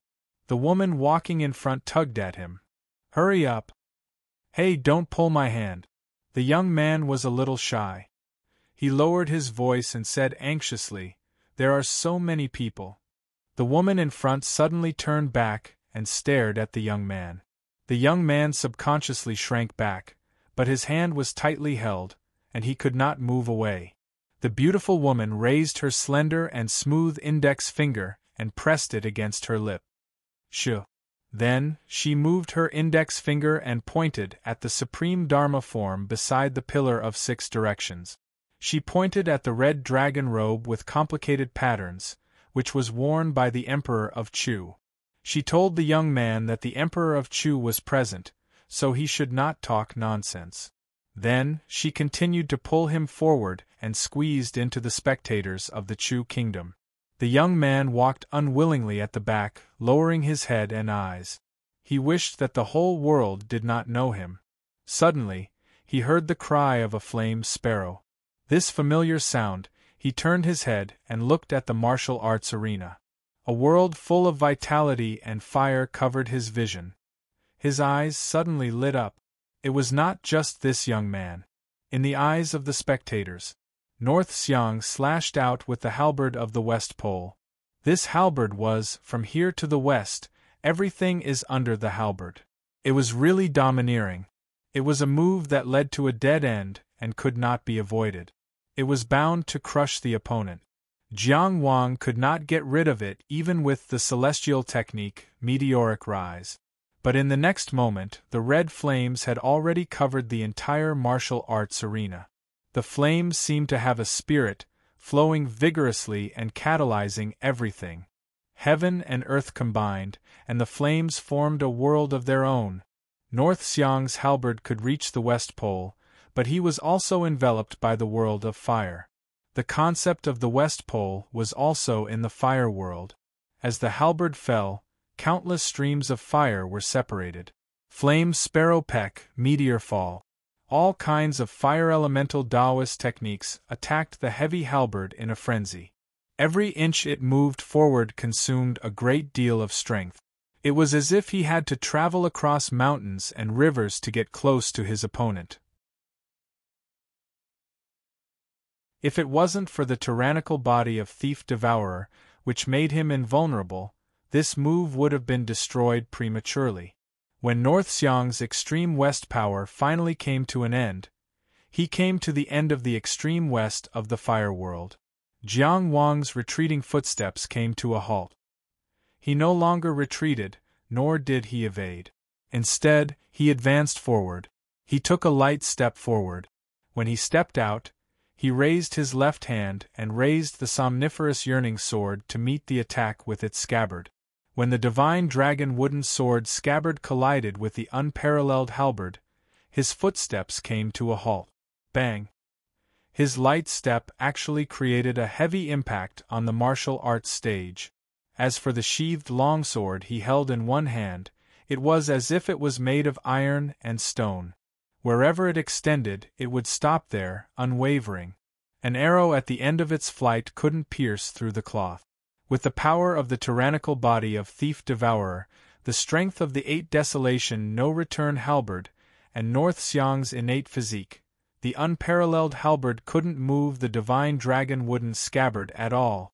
And Jiang Wang drew his sword again. He raised the scabbard with his left hand and drew his sword with his right hand to advance further. The sword of a swordsman. Raise it in the scabbard and kill it when it's out of the scabbard. Suddenly, a cold light appeared. Then, like the setting sun, it burned away the afterglow. It was tragic and stirring. This was the first move of the human path sword style, old general past his prime. This was the most tragic move of the human path sword style. It was also the move with the most sudden burst and the fastest speed. Jiang Wang often used this move as a starting move. Facing a top-notch Tianjiao like North Xiang, the human path sword style that hadn't been sublimated in the past was beyond his reach. But this time, it was different. On the somniferous yearning snow sword, there was a red line of fire on the spine of the sword. The power of the fire world was held in the sword. Red and white, so bright and beautiful. This sword was heavy and brave. It was as if it was narrating the story of this fire world. This fire world had a history that was both praiseworthy and tragic. This sense of history undoubtedly enriched the foundation of this world, making it more realistic and vivid. There was once a white-haired old general who died for his country with his old body. He was dead, but his spirit was still there. Even if they were life-and-death opponents on the battlefield, they couldn't not respect him. His spine supported the broken world. His bravery was the setting sun of the fire world. This sword carried the power of the fire world and suddenly came. North Xiang raised his halberd to block. Clang! The tip of the sword collided with the halberd. North Xiang was directly knocked back several zhang. Many people outside the field widened their eyes and even couldn't help but exclaim. This was North Xiang under the tyrannical body of Thief. He was actually knocked back by a sword. How terrifying was this sword? Before they could finish being surprised, the handsome Tianjiao in the green robe had already stepped on the green clouds and chased forward. The matchless halberd spun in North Xiang's hand and the tip of the halberd rose up. Such a heavy halberd in his hand was as light as a piece of grass. But its power was like stirring the sea and moving the mountains, shaking thousands of li. The heaven-flipping move of the 8 Desolation halberd technique. This move was incomparably valiant. North Xiang glared at it. Against everything, against all directions. Heaven wants to suppress me, overturn the sky. Jiang Wang's figure suddenly swayed and floated in the strong wind like a green duckweed. From extreme bravery to extreme powerlessness, it was so natural, light, and wonderful. It floated and swayed in the heaven-flipping halberd, but it refused to be destroyed. Not only did it refuse to be destroyed, but when it was weak and swaying, it suddenly emitted a cold light. Although it couldn't control itself, it didn't forget to fight. The spectators were mesmerized by such an exciting confrontation. This halberd power is a bit weak, not like North Xiang's strength. He's so badly injured that even the tyrannical body of Thief can't suppress it? On the circular stand, among the spectators of Chu State, a young man of medium height frowned and said so. 2 figures appeared in his peripheral vision. His eyebrows relaxed and he said in surprise, "Shunhua, Guangshu, you're here too?" Chu Shunhua still held Zhuo Guangshu with one hand and put the index finger of the other hand in front of her lip. "Shu." She squeezed a few steps forward and sat next to the man who spoke. It could be seen that they had a good relationship. Zhuo Guangshu let her hold him and sat down as well. His eyes were fixed on the martial arts platform, and he was totally immersed in it. In the present world, on an occasion like the meeting of the Yellow River, he saw the blossoming of the fire world with his own eyes. He, who had practiced the water world technique for a long time, was intoxicated for a moment. This technique was really too exquisite and vivid. The more he thought about it, the more he felt its potential was infinite. In the eyes of some people outside the arena, North Xiang's attack was not as good as before, and they thought it was caused by his injury. But perhaps only North Xiang himself, who was in the arena, could feel the difficulty. His spirit was indeed badly damaged, but he could ignore it for the time being in the state of the tyrannical body of seizing thieves. It just limited more of his spirit methods, but didn't affect his performance in other aspects. This was nothing. He would never try to rush into Jiang Wang's Tongtian Palace again. He was just using the demonic dragon weapon drill picture to strengthen his ability to seize opportunities. However, the whole world of fire was resisting and suppressing him. The tyrannical body of seizing thieves weakened this suppression greatly, but North Xiang could still feel the heavy pressure in the black smoke. The west extreme move was easily cut off, and the heaven-flipping move was easily broken. It was all because of the suppression on himself and the support on the other side. It was hard to imagine how long he could last in this world of fire if he didn't have the tyrannical body of seizing thieves. This feeling was the same as when he invaded the Tongtian Palace on his own. The sky was about to fall, the earth was about to be overturned, and the whole world was his enemy. The situation could be similar, but North Xiang couldn't accept the result of the battle. Facing Jiang Wang's sword thrust from the heaven-flipping move, North Xiang let go of the unparalleled halberd. At the right time, black smoke curled around him, and he, who was 20 feet tall, was suspended in the sky. The unparalleled halberd was suspended in front of him. The green-robed figure was already floating over. North Xiang put his palms together. Behind him, a 9-headed, human-faced, bird-bodied figure flashed. And in front of him, an iceberg rose from the ground. In the world of fire, when the water element was completely expelled, an iceberg rose from the ground. If it weren't for the tyrannical body of seizing thieves, the thief inside cannot die, it would be impossible to do this. This mountain was called the North Pole Heavenly Cabinet. This technique also had the same name as the mountain. According to legend, the divine bird 9 phoenixes lived on this famous mountain. The Chu States techniques were the best in the world. At the inner mansion level, this Taoist technique could be said to be one of the strongest defenses. This iceberg seemed to be holding up the sky of the world of fire. Of course, it was fiercely resisting the world of fire. Jiang Wang's struggling sword hit the North Pole Heavenly Cabinet mountain, making an extremely crisp and sharp sound. The flowing line of fire, Sauvignon longing, pierced an inch into the iceberg. Jiang Wang had already pulled out his sword. When Sauvignon longing pierced an inch into the North Pole Heavenly Cabinet mountain, Jiang Wang already felt the defensive strength of this iceberg in front of him. He quickly made a decision. He stopped his involuntary momentum and pulled out his sword to change his move. Cold light flashed. After losing control of his body, he attacked with 2 swords in succession.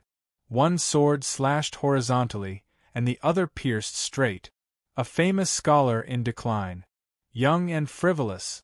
How strong were these 2 sublimated human sword moves, supported by the power of the world of fire.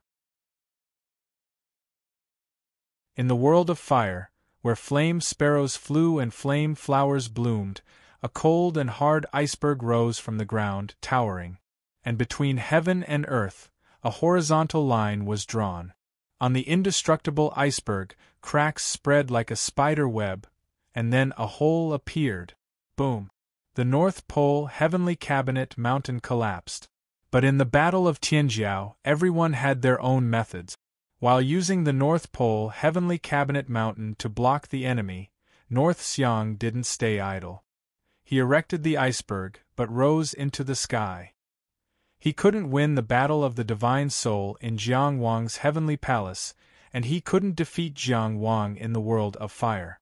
It was because the power of heaven and earth was different, and the whole world was his enemy. Now, he had to admit that it was impossible for him to win against an opponent like Jiang Wang. So he naturally had to retreat from the unfavorable terrain. However, this world of fire was full of vitality. It was self-contained and operated as one. Even with the help of the demonic dragon weaponry exercise chart, he couldn't see any flaws in a short time. He chose to attack.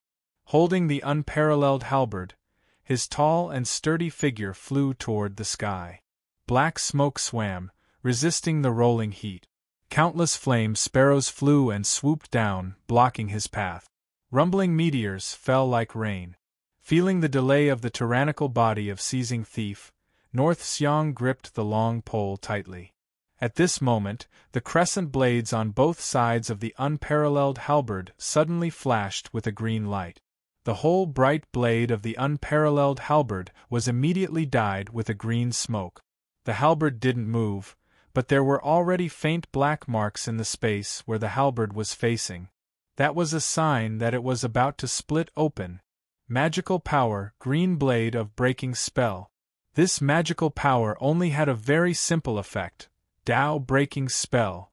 The unparalleled halberd waved casually, and the flock of flame sparrows collapsed and collapsed. The falling meteors in the sky were split in half by the unparalleled halberd while they were still high in the sky. The falling meteors all avoided the unparalleled halberd and fell around North Xiang, but they couldn't touch him at all. The tall and sturdy tyrannical body of seizing thief, emitting black smoke, flew in the noisy and hot world of fire. Along the way, the meteors were shattered, and the flame sparrows turned into ashes. The unparalleled halberd with the green blade of breaking spell was unstoppable wherever it went. All kinds of fire elemental Dao techniques evolved in the world of fire couldn't even slow it down. The unparalleled halberd was like a sharp knife cutting through thin paper, without any hindrance. Nothing could stop it, and no technique could stop it. This scene was really like a god descending to the world, and he was so awe-inspiring. The combination of the tyrannical body of seizing thief and the green blade of breaking spell had the potential to be invincible. At the same time as the North Pole's heavenly cabinet mountain collapse, North Xiang also rushed to the limit of the sky of the world of fire. Holding the heavy halberd with one hand, he fiercely stabbed it into the sky. Rumble! The sound of world-destroying thunder suddenly resounded. The endless rain of fire circled around North Xiang's sturdy body, as if it was also afraid of him. The flaming meteors that streaked across the sky came to an abrupt stop. The blooming flame flowers all over the world withered one by one. The flame sparrows flying everywhere collapsed one by one.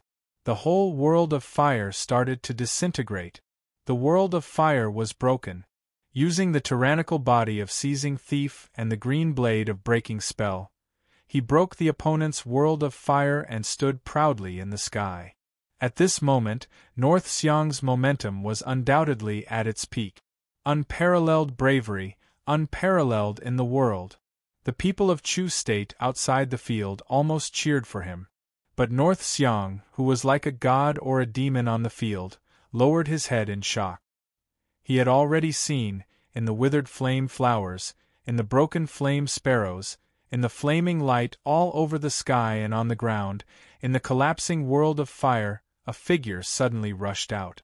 A pair of calm, clear, and unwavering eyes. A clean, tidy, and form-fitting green robe.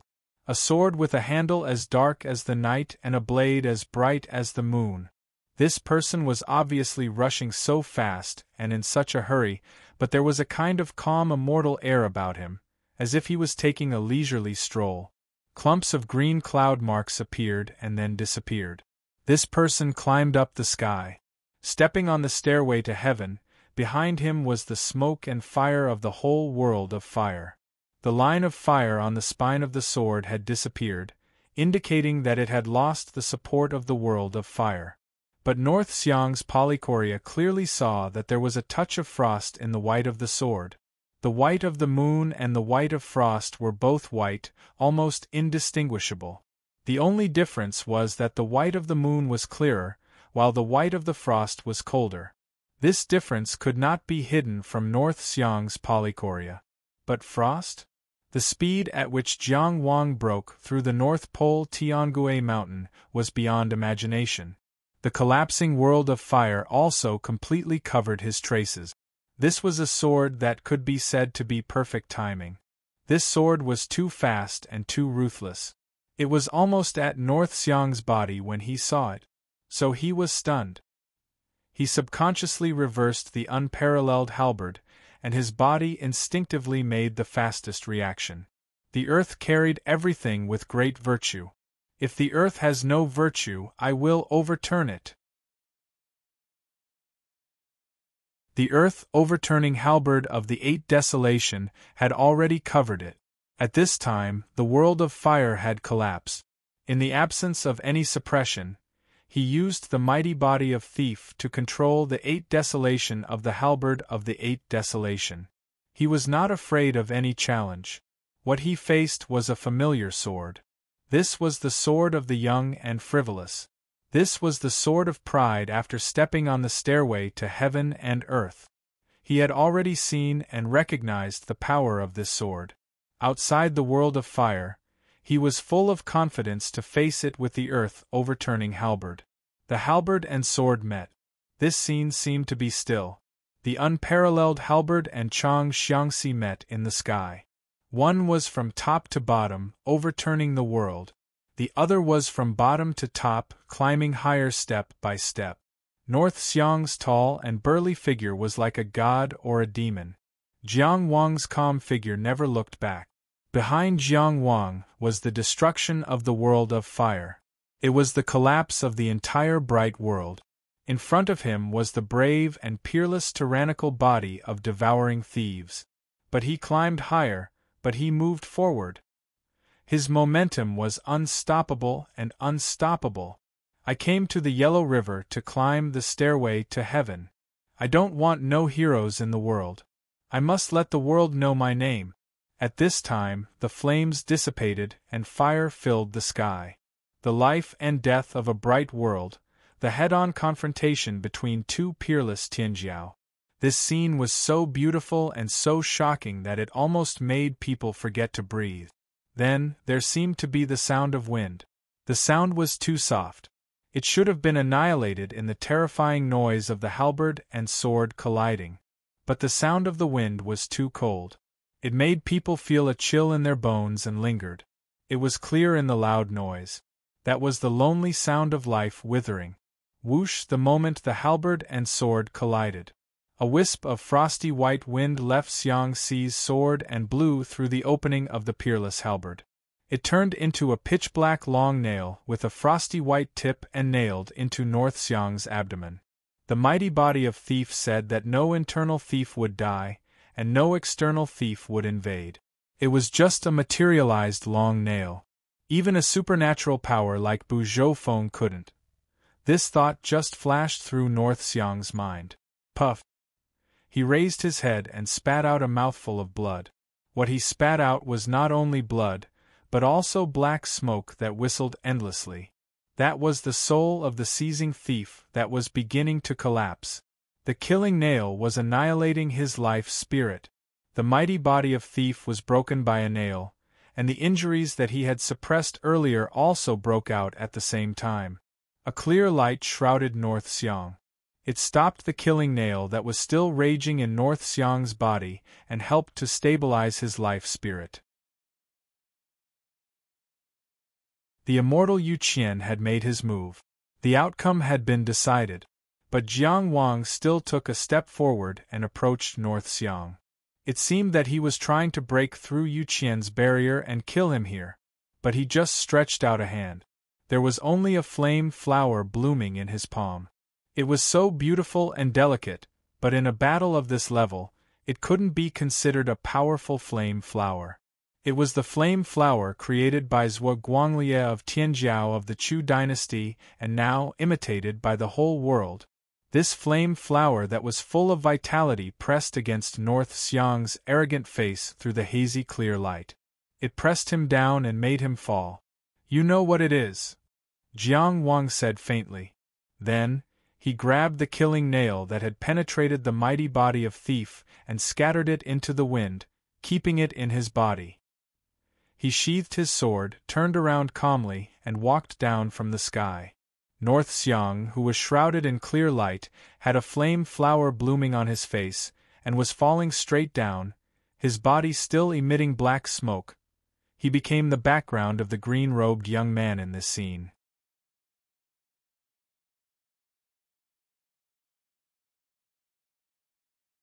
Chapter 1156. On the Grandstand of Chu. Chu Yuji, who was born in the army, sighed. Although he had also been defeated by North Xiang, he had also been despised and humiliated by this arrogant guy many times. However, on the Riverview platform, he still hoped that Tianjiao of Chu would win. Someone as strong as Dou Zhao had lost the championship, which broke the hearts of the Chu people. How could the inner mansion stop in the top 8? However, he couldn't find a reason to win this match. North Xiang was indeed weaker than his opponent. He lost at the beginning, and his polychoria was greatly restricted. He couldn't use his strongest soul-killing technique, which was an important reason for his defeat. However, North Xiang, who had been born with polychoria and was known for his powerful soul-killing technique, was defeated in a soul battle, which was enough to show how terrifying his opponent was. Qi's lineup this time was really shocking. Sitting next to Chu Yuji, Chu Shunhua, who had just come to the grandstand halfway through the battle, was expressionless. Since she chose to hide her strength in the domestic competition, she didn't look forward to the outcome of the Yellow River competition. Only Zhuo Guangxu, who was forcefully dragged by Chu Shunhua to the grandstand, was staring at the grandstand in a daze. Of course, he understood what Jiang Wang meant when he said those strange words on the grandstand. Of course, he remembered what Jiang Wang said after he talked about North Xiang in the Great Illusionary Land. At that time, he said, "I'll help you teach him a lesson later." It sounded like he was coaxing a child. At that time, he snorted after North Xiang defeated him. He said, "I hate that Zhuo Guanglia died early. I hate that the Zhuo family has withered, and I hate that there are no flame flowers in the world." He mocked the Zhuo family for having no successors and mocked Zhuo Guangxu for being mediocre. Jiang Wang pressed a flame flower on his face in front of the world and told North Xiang that the flame flower had never withered. When Zhuo Guangxu saw Jiang Wang in the real world today, he wanted to find a chance to mock him. Why was Dugu Wudi, the #1 inner mansion expert in the Great Illusionary Land, so vain and obsessed with his appearance? He made his image in the Great Illusionary Land so handsome that it didn't look like him at all. But now, he only felt that. The image in the Great Illusionary Realm was just SOSO. At this moment, Jiang Wang was truly dazzling and breathtaking. It was also warm, like the sun. "What's wrong?" Chu Shunhua noticed Zhuo Guangxu's strange behavior and asked aloud. Zhuo Guangxu didn't move his gaze. He only murmured, "Very similar, isn't it?" "What do you mean?" Chu Shunhua had already thought of the answer after he subconsciously asked this question. She also looked at the martial arts stage, but didn't say anything. She just squeezed Zhuo Guangxu's hand tightly. Just like that, the battle between the geniuses of Qi and Chu came to an end. Only Jiang Qingyang, who was descending from the clouds, still had a calm look in his eyes and a calm gait. It was as if he had never changed, as if nothing could change him. At this moment, such an upright figure dressed in a green robe and wielding a sword seemed to radiate with boundless radiance. Huang Sheli, who was half squatting on the martial arts platform to the side and watching the battle, could not help but be stunned for a moment. Behind her was Tao Ji, whose hands and feet were broken, 3 puppets were shattered, and 2 strange beasts were dead. She originally wanted to end the battle quickly, and come to see this Qi Jiang Wang make a fool of himself. This person was not handsome enough, but he dared to steal the limelight from her, Huang Sheli, and the attention of 2 great beauties. He even dared to provoke her. It was simply outrageous. Of course, the former problem was more serious than the latter too. But she blinked her eyes. Why did he look so good now? Some people were beautiful in appearance, some in bone structure, and some in spirit. She suddenly remembered that when this prodigy named Jiang Wang sat side by side with the peerless Ji Zhaonan and the peerless Zhong Xianzun, he didn't seem to be out of place, nor did he seem to be overshadowed. He always had his unique style. It was just that she, Huang Sheli, was stared at by the peerless beauties and neglected him. In fact, stealing the limelight was understandable. Who didn't want to show off in front of others during the Yellow River gathering? As for provocation, they were all young people, it was inevitable that they would be a little angry. If there was a misunderstanding, it would be fine. Why bother? Cough. She was about to stand up. Suddenly, she heard a loud shout, "Jiang Qingyang!"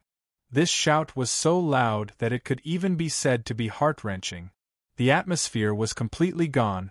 Huang Sheli turned her head angrily and saw a man with an extremely high forehead on Qi's side. His face was red as he waved his arms and shouted continuously, "Jiang Qingyang! Jiang Qingyang! Jiang Qingyang!" So what if he had never won? As for Huang Sheli's fierce gaze, Su Gao did not see it at all. There were too many people looking at him in the entire world stage. He was the other pride of the Mount Haste duo. Did he have to pay attention to them one by one? It was inevitable that a sword would be sought after by the world. Therefore, he just cupped his hands and said, "I'm Su Xiangqian of the Mount Haste duo. Nice to meet you." Many people from other countries frowned in confusion. "Did you think we were greeting you?" Some bad-tempered people rolled up their sleeves and were about to stand up. The man with the high forehead said with a smile, "The so-called Mount Haste duo is Jiang Qingyang and I, Su Xiangqian. My Qingyang just performed casually. Please don't laugh at him." Many people fell silent at that moment. North Xiang of Tianjiao of the Chu dynasty defeated by Yuxia of Tianjiao of the Yu kingdom with 3 punches. He could force his way into the opponent's Tongtian palace as an inner mansion. Such a top Tianjiao lost cleanly in the hands of Jiang Wang. From the battle of the spirit to the battle of the body, he lost completely. This guy could be as famous as Jiang Qingyang. He must not be weak in the entire world stage. The people with the highest status would not care about the young people shouting in excitement. Some of the strong people who could easily teach Su Xiangqian a lesson were generally willing to give face to the great scholar Moya. The younger generation did not know Su Xiangqian's background, but it was inevitable that they would be afraid of Jiang Wang. Therefore, when Su Xiangqian cupped his hands, there were actually a few people who smiled and returned the greeting. Most people silently retracted their gazes. They all took it as a sparrow chirping. On the martial arts stage, Jiang Wang himself was a little surprised.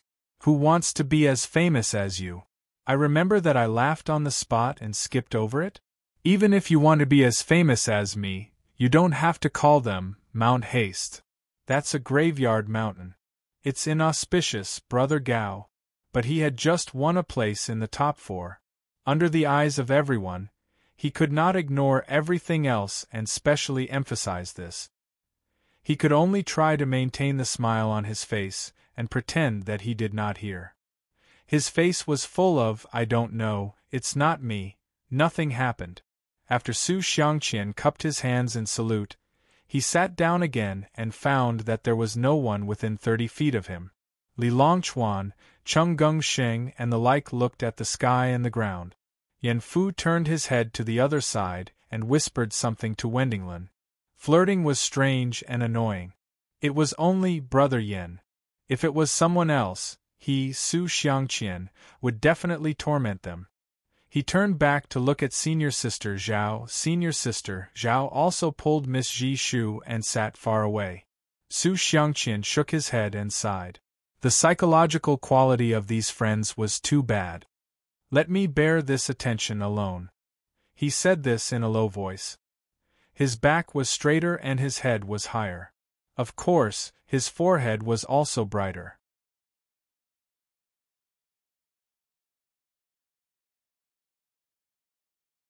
Chapter 1157.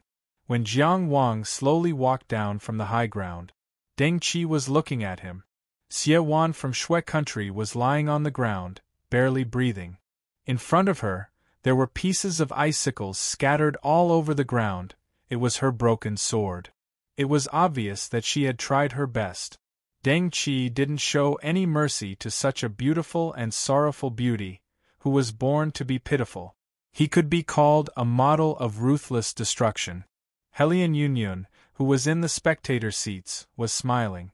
Huang Sheli, who was in the martial arts arena next door, was full of hatred.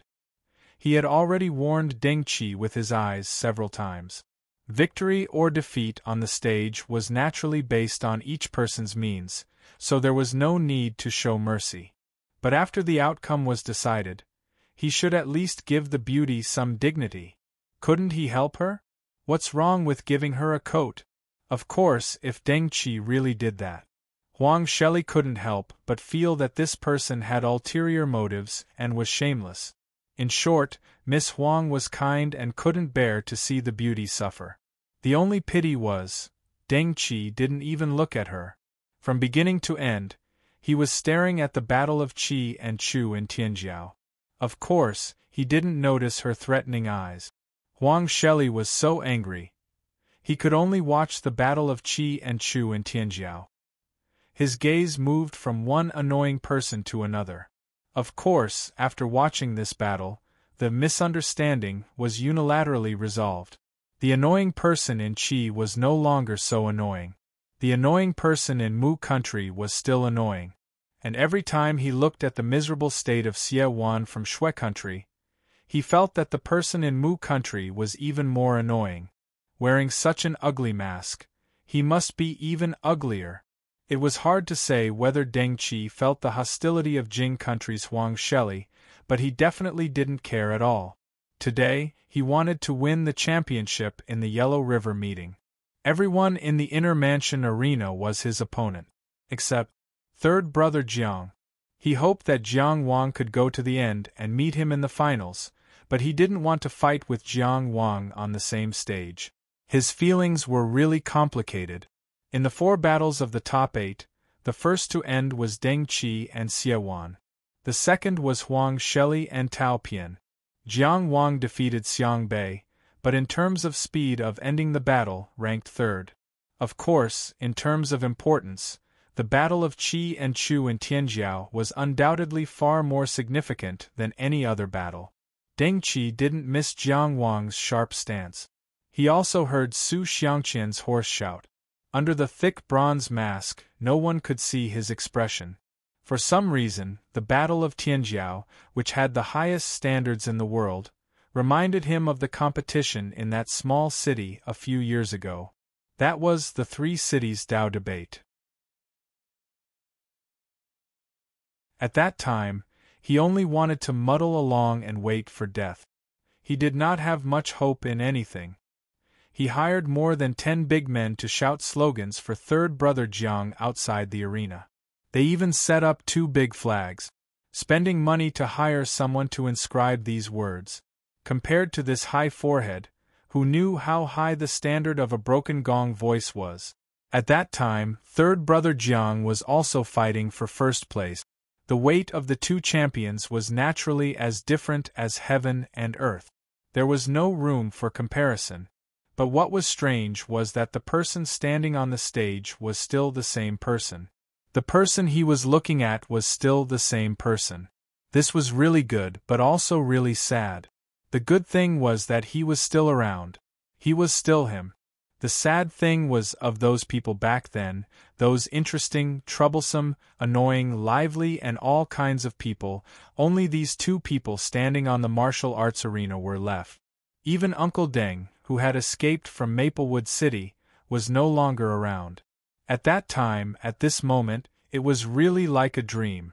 At that time, he was smiling and watching from below the stage, only treating it as a game. Even for third brother Jiang at that time, that competition was related to his future and fate, at this moment. He also stood on the stage and felt the weight of the stage. He knew how he came to this martial arts stage, so he could understand how the resolute and brave third brother Jiang had come to this stage. It was too difficult. Zhao Ruqing, who changed his name to Deng Qi, couldn't help but think. Did anyone know how difficult it was for him? Now, he quietly looked at the green-robed figure. He wanted to cry and laugh. There was no need to cry anymore. He wanted to laugh because third brother Jiang was very good now. He was very promising and not worse than anyone else. More importantly, he had found a new future and made new friends. When he won, there were people who cheered for him. When he lost, there were people who comforted him. This was really good. Zhao Ruqing was silent. He hid all his thoughts under the cold bronze mask. When he saw that Jiang Wang's gaze seemed to be moving over, he immediately looked away as if nothing had happened and looked at the last battle on the stage. Gazes had weight, and after the power of his divine soul continued to strengthen and he cultivated the eye of Qianyang, Jiang Wang could already feel the weight. Therefore, although the Tianjiao of Mu turned his head calmly and naturally, Jiang Wang could still feel his gaze. It was just that he didn't know if that highly focused gaze that didn't relax for a moment was observing his opponent, or hope was the source of pain. But if there was no hope, then how could he continue his life after walking out of the abyss? Jiang Wang didn't let himself think about it, but he couldn't help but think about it.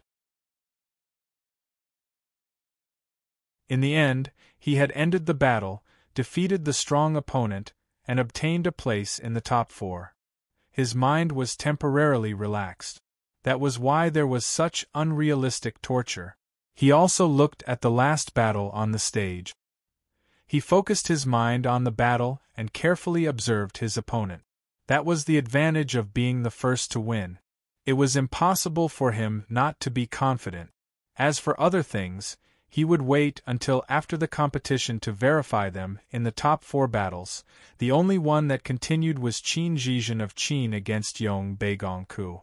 It was reasonable to say that this battle was the one that people thought would end the fastest before the competition. There was no other reason.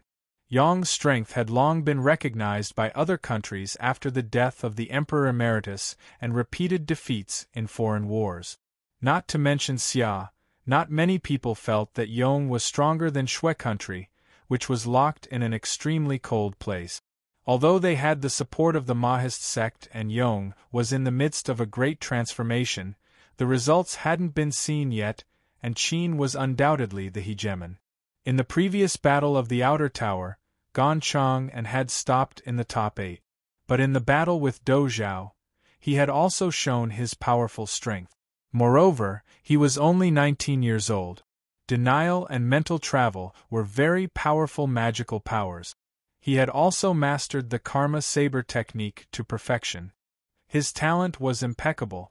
Then, in the inner mansion, Qin Zhizhen, who was also from the great Qin Empire, definitely wouldn't have to expend so much effort to fight Tianjiao of Yong.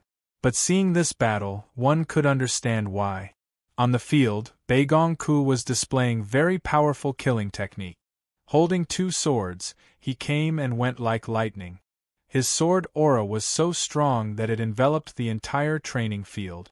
Of course, this wasn't the reason the battle could last so long. The reason was Qin Zhizhen. He stood there like a silent reef.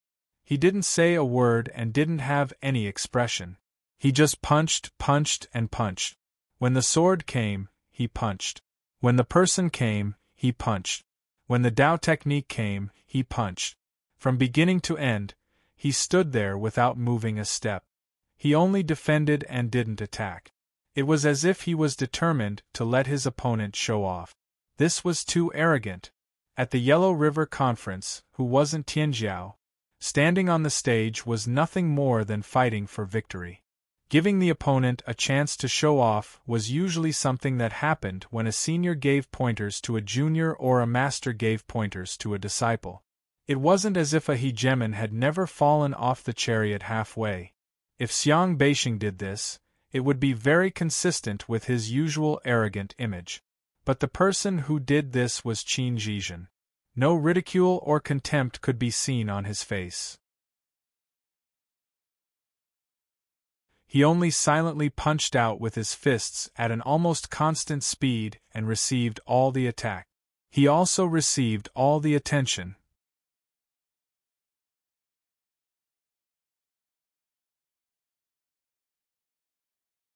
Chapter 1158. Everyone could see that in this battle, Beigongku had no chance at all. Especially the spectators who had been watching this battle from the beginning. Some were already tired of watching. Because from beginning to end, Qin Zhizhen's fists seemed to be the same. Although Beigongku's attacks were colorful, the result was always the same. The repeated scene had appeared too many times, and the ending was already predetermined. So why wasn't it over yet? Supernatural powers, secret techniques, sword technique.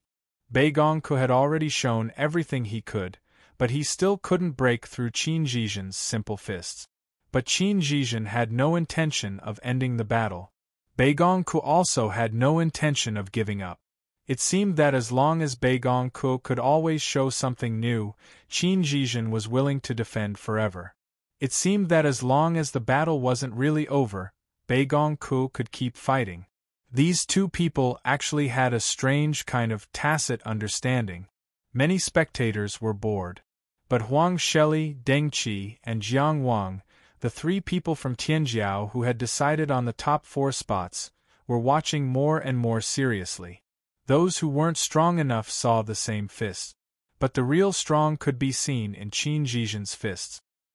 He saw the terror that was constant and unchanging. Thousands of moves and tens of thousands of techniques, broken by one punch. From beginning to end, Qin Zhizhen's feet didn't move a single step, and the strength of his fists didn't increase by a bit. How precise was his judgment, how terrifying was his control. This was definitely a top-notch performance. Time seemed to have passed for a long time, but also seemed to have only passed for a moment. The former was because this scene continued, and it continued to make people anxious. The latter was because, from beginning to now, this battle didn't seem to have changed. And Qin Zhizhen finally opened his mouth. "Your sword is slow," he said. He seemed to have finally lost his patience. At this moment, Beigong could just happen to leap over, and the two swords crossed and slashed. Clang! The intersecting sword edges just happened to cut the fist. "Yes," Beigong said.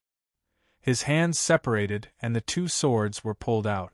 The two swords were pulled diagonally across the steel-like fist. It made an ear-piercing, sharp sound. A change happened at this moment. Boom!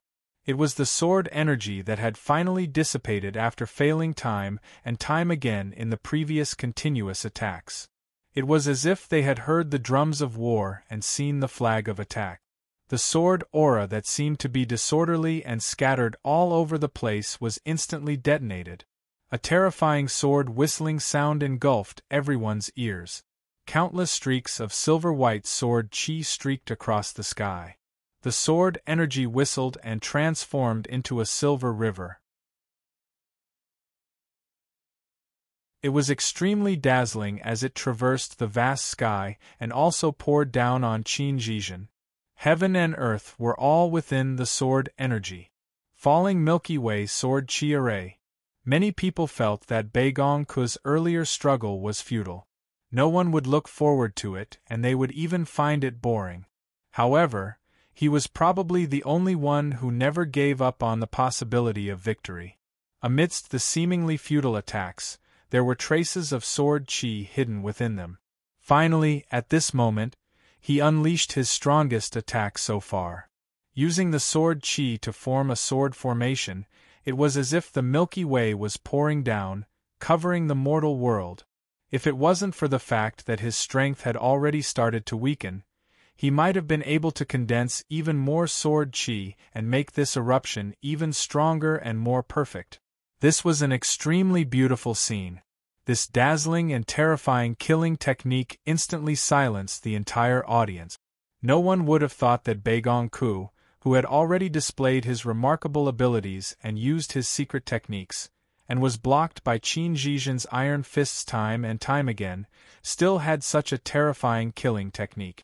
The power of this falling Milky Way sword chi formation was even close to North Xiang's 8 Desolation, no return halberd technique activated by the tyrannical body of Thief. However, Qin Zhizhen, who had suddenly faced this move, had been defending for too long with an almost constant and limited power. How could he react in time? How could he receive it?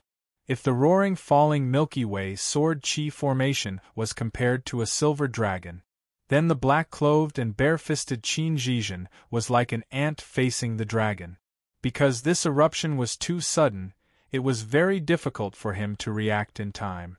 However, at this moment, everyone suddenly saw that a light source suddenly lit up in Qin Zhizhen's body that was as hard as a reef. 1, 2, 3, 5. Heaven's sanctum! Someone in the spectators' stands stood up and exclaimed. Another heaven's sanctum! The spectators really couldn't hide their emotions.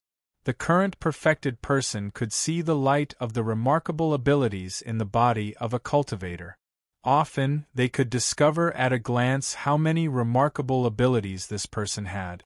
However, if there was another perfected person helping to cover it up, then even a powerhouse of the insightful truth realm would not be able to detect it. Almost every Tianjiao who came to the Yellow River meeting to participate in the battle had no shortage of powerhouses to help cover it up. In all the past records of the Qin state, Qin Zhizhen had never shown more than 2 remarkable abilities. Therefore, no one knew beforehand that there was a peerless Tianjiao with a heaven's sanctum hidden in this Yellow River meeting. Until this moment. At this moment, his 5 prefectures were shining at the same time, and the light of 5 remarkable abilities reappeared on the river viewing platform. People couldn't help but cast their eyes on Yonggenzuan in the preparation area. Cultivators with remarkable abilities were already rare. They were almost at a different level from ordinary inner mansion cultivators.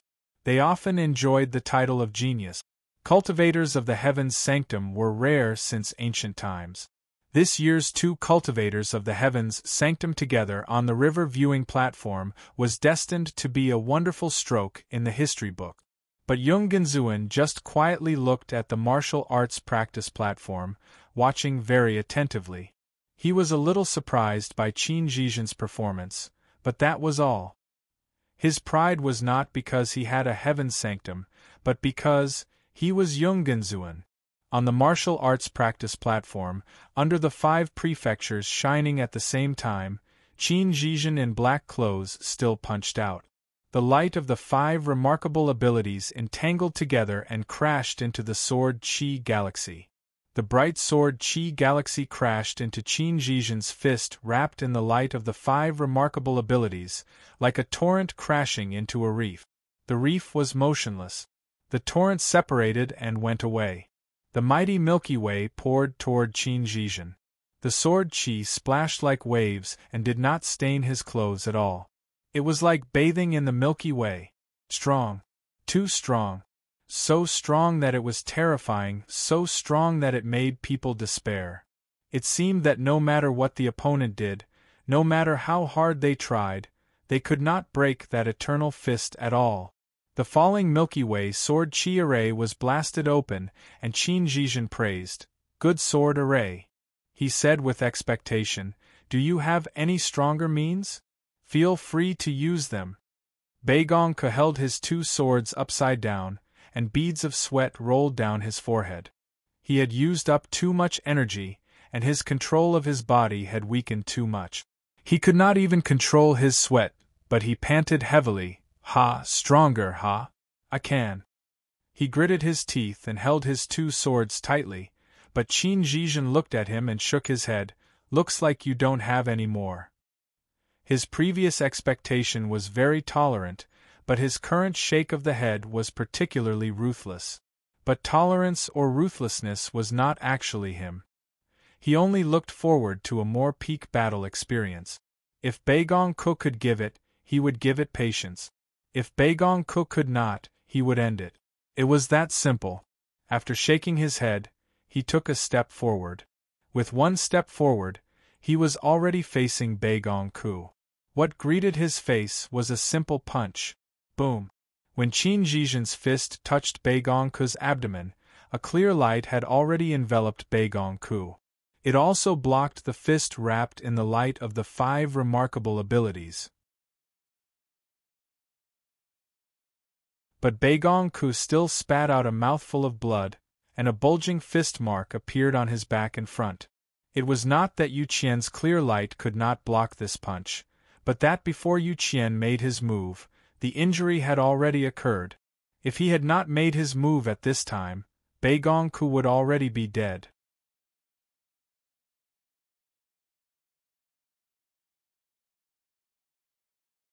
Chapter 1159. Without any suspense, Qin Zhizhen won the final battle of the Inner Mansion arena. Although the result was without suspense, the process brought about many surprises, or shocks. Beigongke truly lived up to Beigong Yu's reputation and the expectations of the state of Yong. His tenacity and strength were enough to move people. His final detonation of the falling Milky Way sword Qi formation made people unable to underestimate him. What truly deserved the attention of all was, of course, Qin Zhizhen's 5 prefectures glorious together. First, there was the 9-year-old Gan Chang'an, and now there was Qin Zhizhen, who possessed the heavenly palace. The Tianjiao of the great Qin didn't lose out to anyone in the slightest. People couldn't help but wonder how terrifying Huang Budong, who looked like a little old man and was the number 1 under 30 in the state of Qin, would be when he displayed his strength. This Yellow River meeting was worthy of its reputation as a storm. People were thinking, or perhaps anticipating, a question. The Heavenly Palace cultivator, Yung Genzuan, was accompanied by the invincible Dou Zhao. Each was outstanding. Who could contend with Qin Zhizhen, who also displayed the Heavenly Palace? At this point, the top 4 of the Inner Mansion arena had been determined. According to the order of victory and defeat, the order was Deng Qi of Mu, Huang Sheli of Jing, Jiang Wang of Qi, and Qin Zhizhen of the state of Qin. After Yu Qian announced the final results, people naturally went to carry the losers away for treatment. The top 4 of the Inner Mansion arena, Tianjiao, also walked off the stage. The 4 martial arts arenas merged into one with a roar. The next semifinals would be held on this martial arts practice stage. Yu Qian stretched out his hand and spread open the light screen to determine the battle list. Shining on it were the names of the 4 strongest Inner Mansion cultivators in the world, Tianjiao. Yes, in the Inner Mansion realm, they were the strongest in the world. Of course, the order of battle was important. For example, Dou Zhao and Yung Genzuan had almost perished together in the semi-finals, resulting in this year's Outer Mansion arena having no champion. For example, if Yan Xiaofei had a powerful country behind him, he might not be afraid of the rumors and could easily become the champion in the battles in the Inner Mansion field. The strongest performers so far were, of course, Qin Zhizhen of the Qin state and Jiang Wang of the Qi state. The former was the peerless Tianjiao who had 5 prefectures at the same time, while the latter had defeated North Xiang who was almost invincible. The Mu nation's Deng Qi had many killing techniques, so they were unfathomable. The Jing nation's Yellow Saraira easily crushed his opponent without much effort. However, based on their current performance, they were indeed inferior to the previous 2. The strong needed to be complemented by the strong. Fighting against the weak, there was no way he could display his elegance. Only the Tianjiao gathering of nations could allow so many people from Tianjiao to display their strength. Normally, Tianjiao, the number 1 country in the world, would rarely have the opportunity to display their full strength. As an audience, it was also very interesting to observe the expressions of the 4 Tianjiao. Qin Zhizhen was still as silent as a reef, as if it didn't matter who he faced. As a cultivator of the heavenly abode, he certainly had the qualifications to do so. Deng Qi was wearing a bronze mask, so his expression couldn't be seen. However, his body was in a very relaxed state, without the slightest hint of nervousness. From this, one could roughly see the confidence in his heart. Huang Saraira looked at Jiang Wang confidently. It wasn't clear whether he particularly valued this opponent, whether he was observing or provoking him. Jiang Wang, on the other hand, was calm and indifferent from beginning to end. He even nodded at Huang Saraira, as if they had reached some kind of agreement. The top 4 of the Inner Mansion were really interesting. Even though Qin Zhizhen had already displayed the posture of having 5 prefectures at the same time, at least in terms of momentum, none of the Tianjiao were weak. On the contrary, each one of them was upright and confident. Yung Genzuan of the Outer Mansion had already demonstrated how terrifying a cultivator of the heavenly abode could be. However, the Tianjiao in the Inner Mansion were all full of energy. Could it be that another Dou Zhao would appear? Who knew if they were just putting up a strong front? Everyone held their breaths in anticipation, waiting for the final result on the light screen. When it was confirmed, the spectator stands were in an uproar. Deng Qi of the Mu Kingdom versus Huang Saraira of the Jing Kingdom. Jiang Wang of the Qi Kingdom versus Qin Zhizhen of the Qin Kingdom. It was as if the Battle of Tianjiao in the outer mansion had been repeated.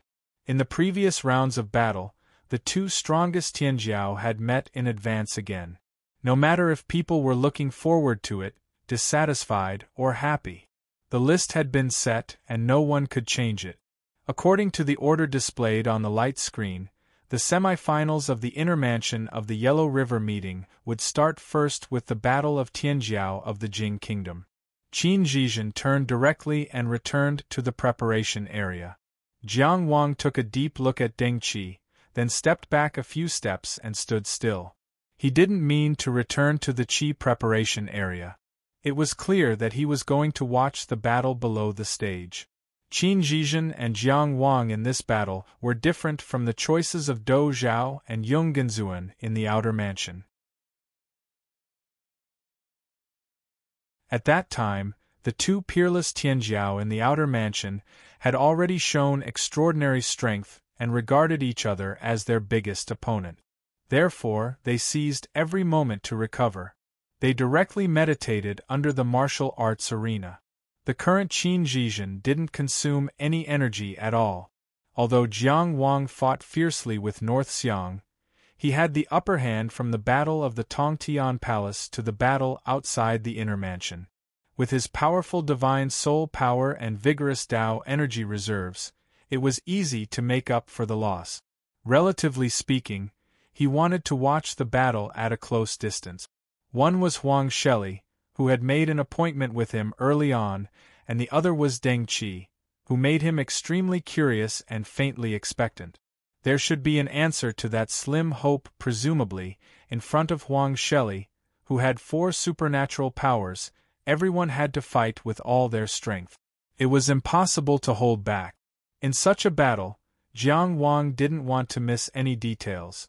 Zhao Ruqing, who used the pseudonym Deng Qi, of course noticed Jiang Wang's attention, but he was unmoved.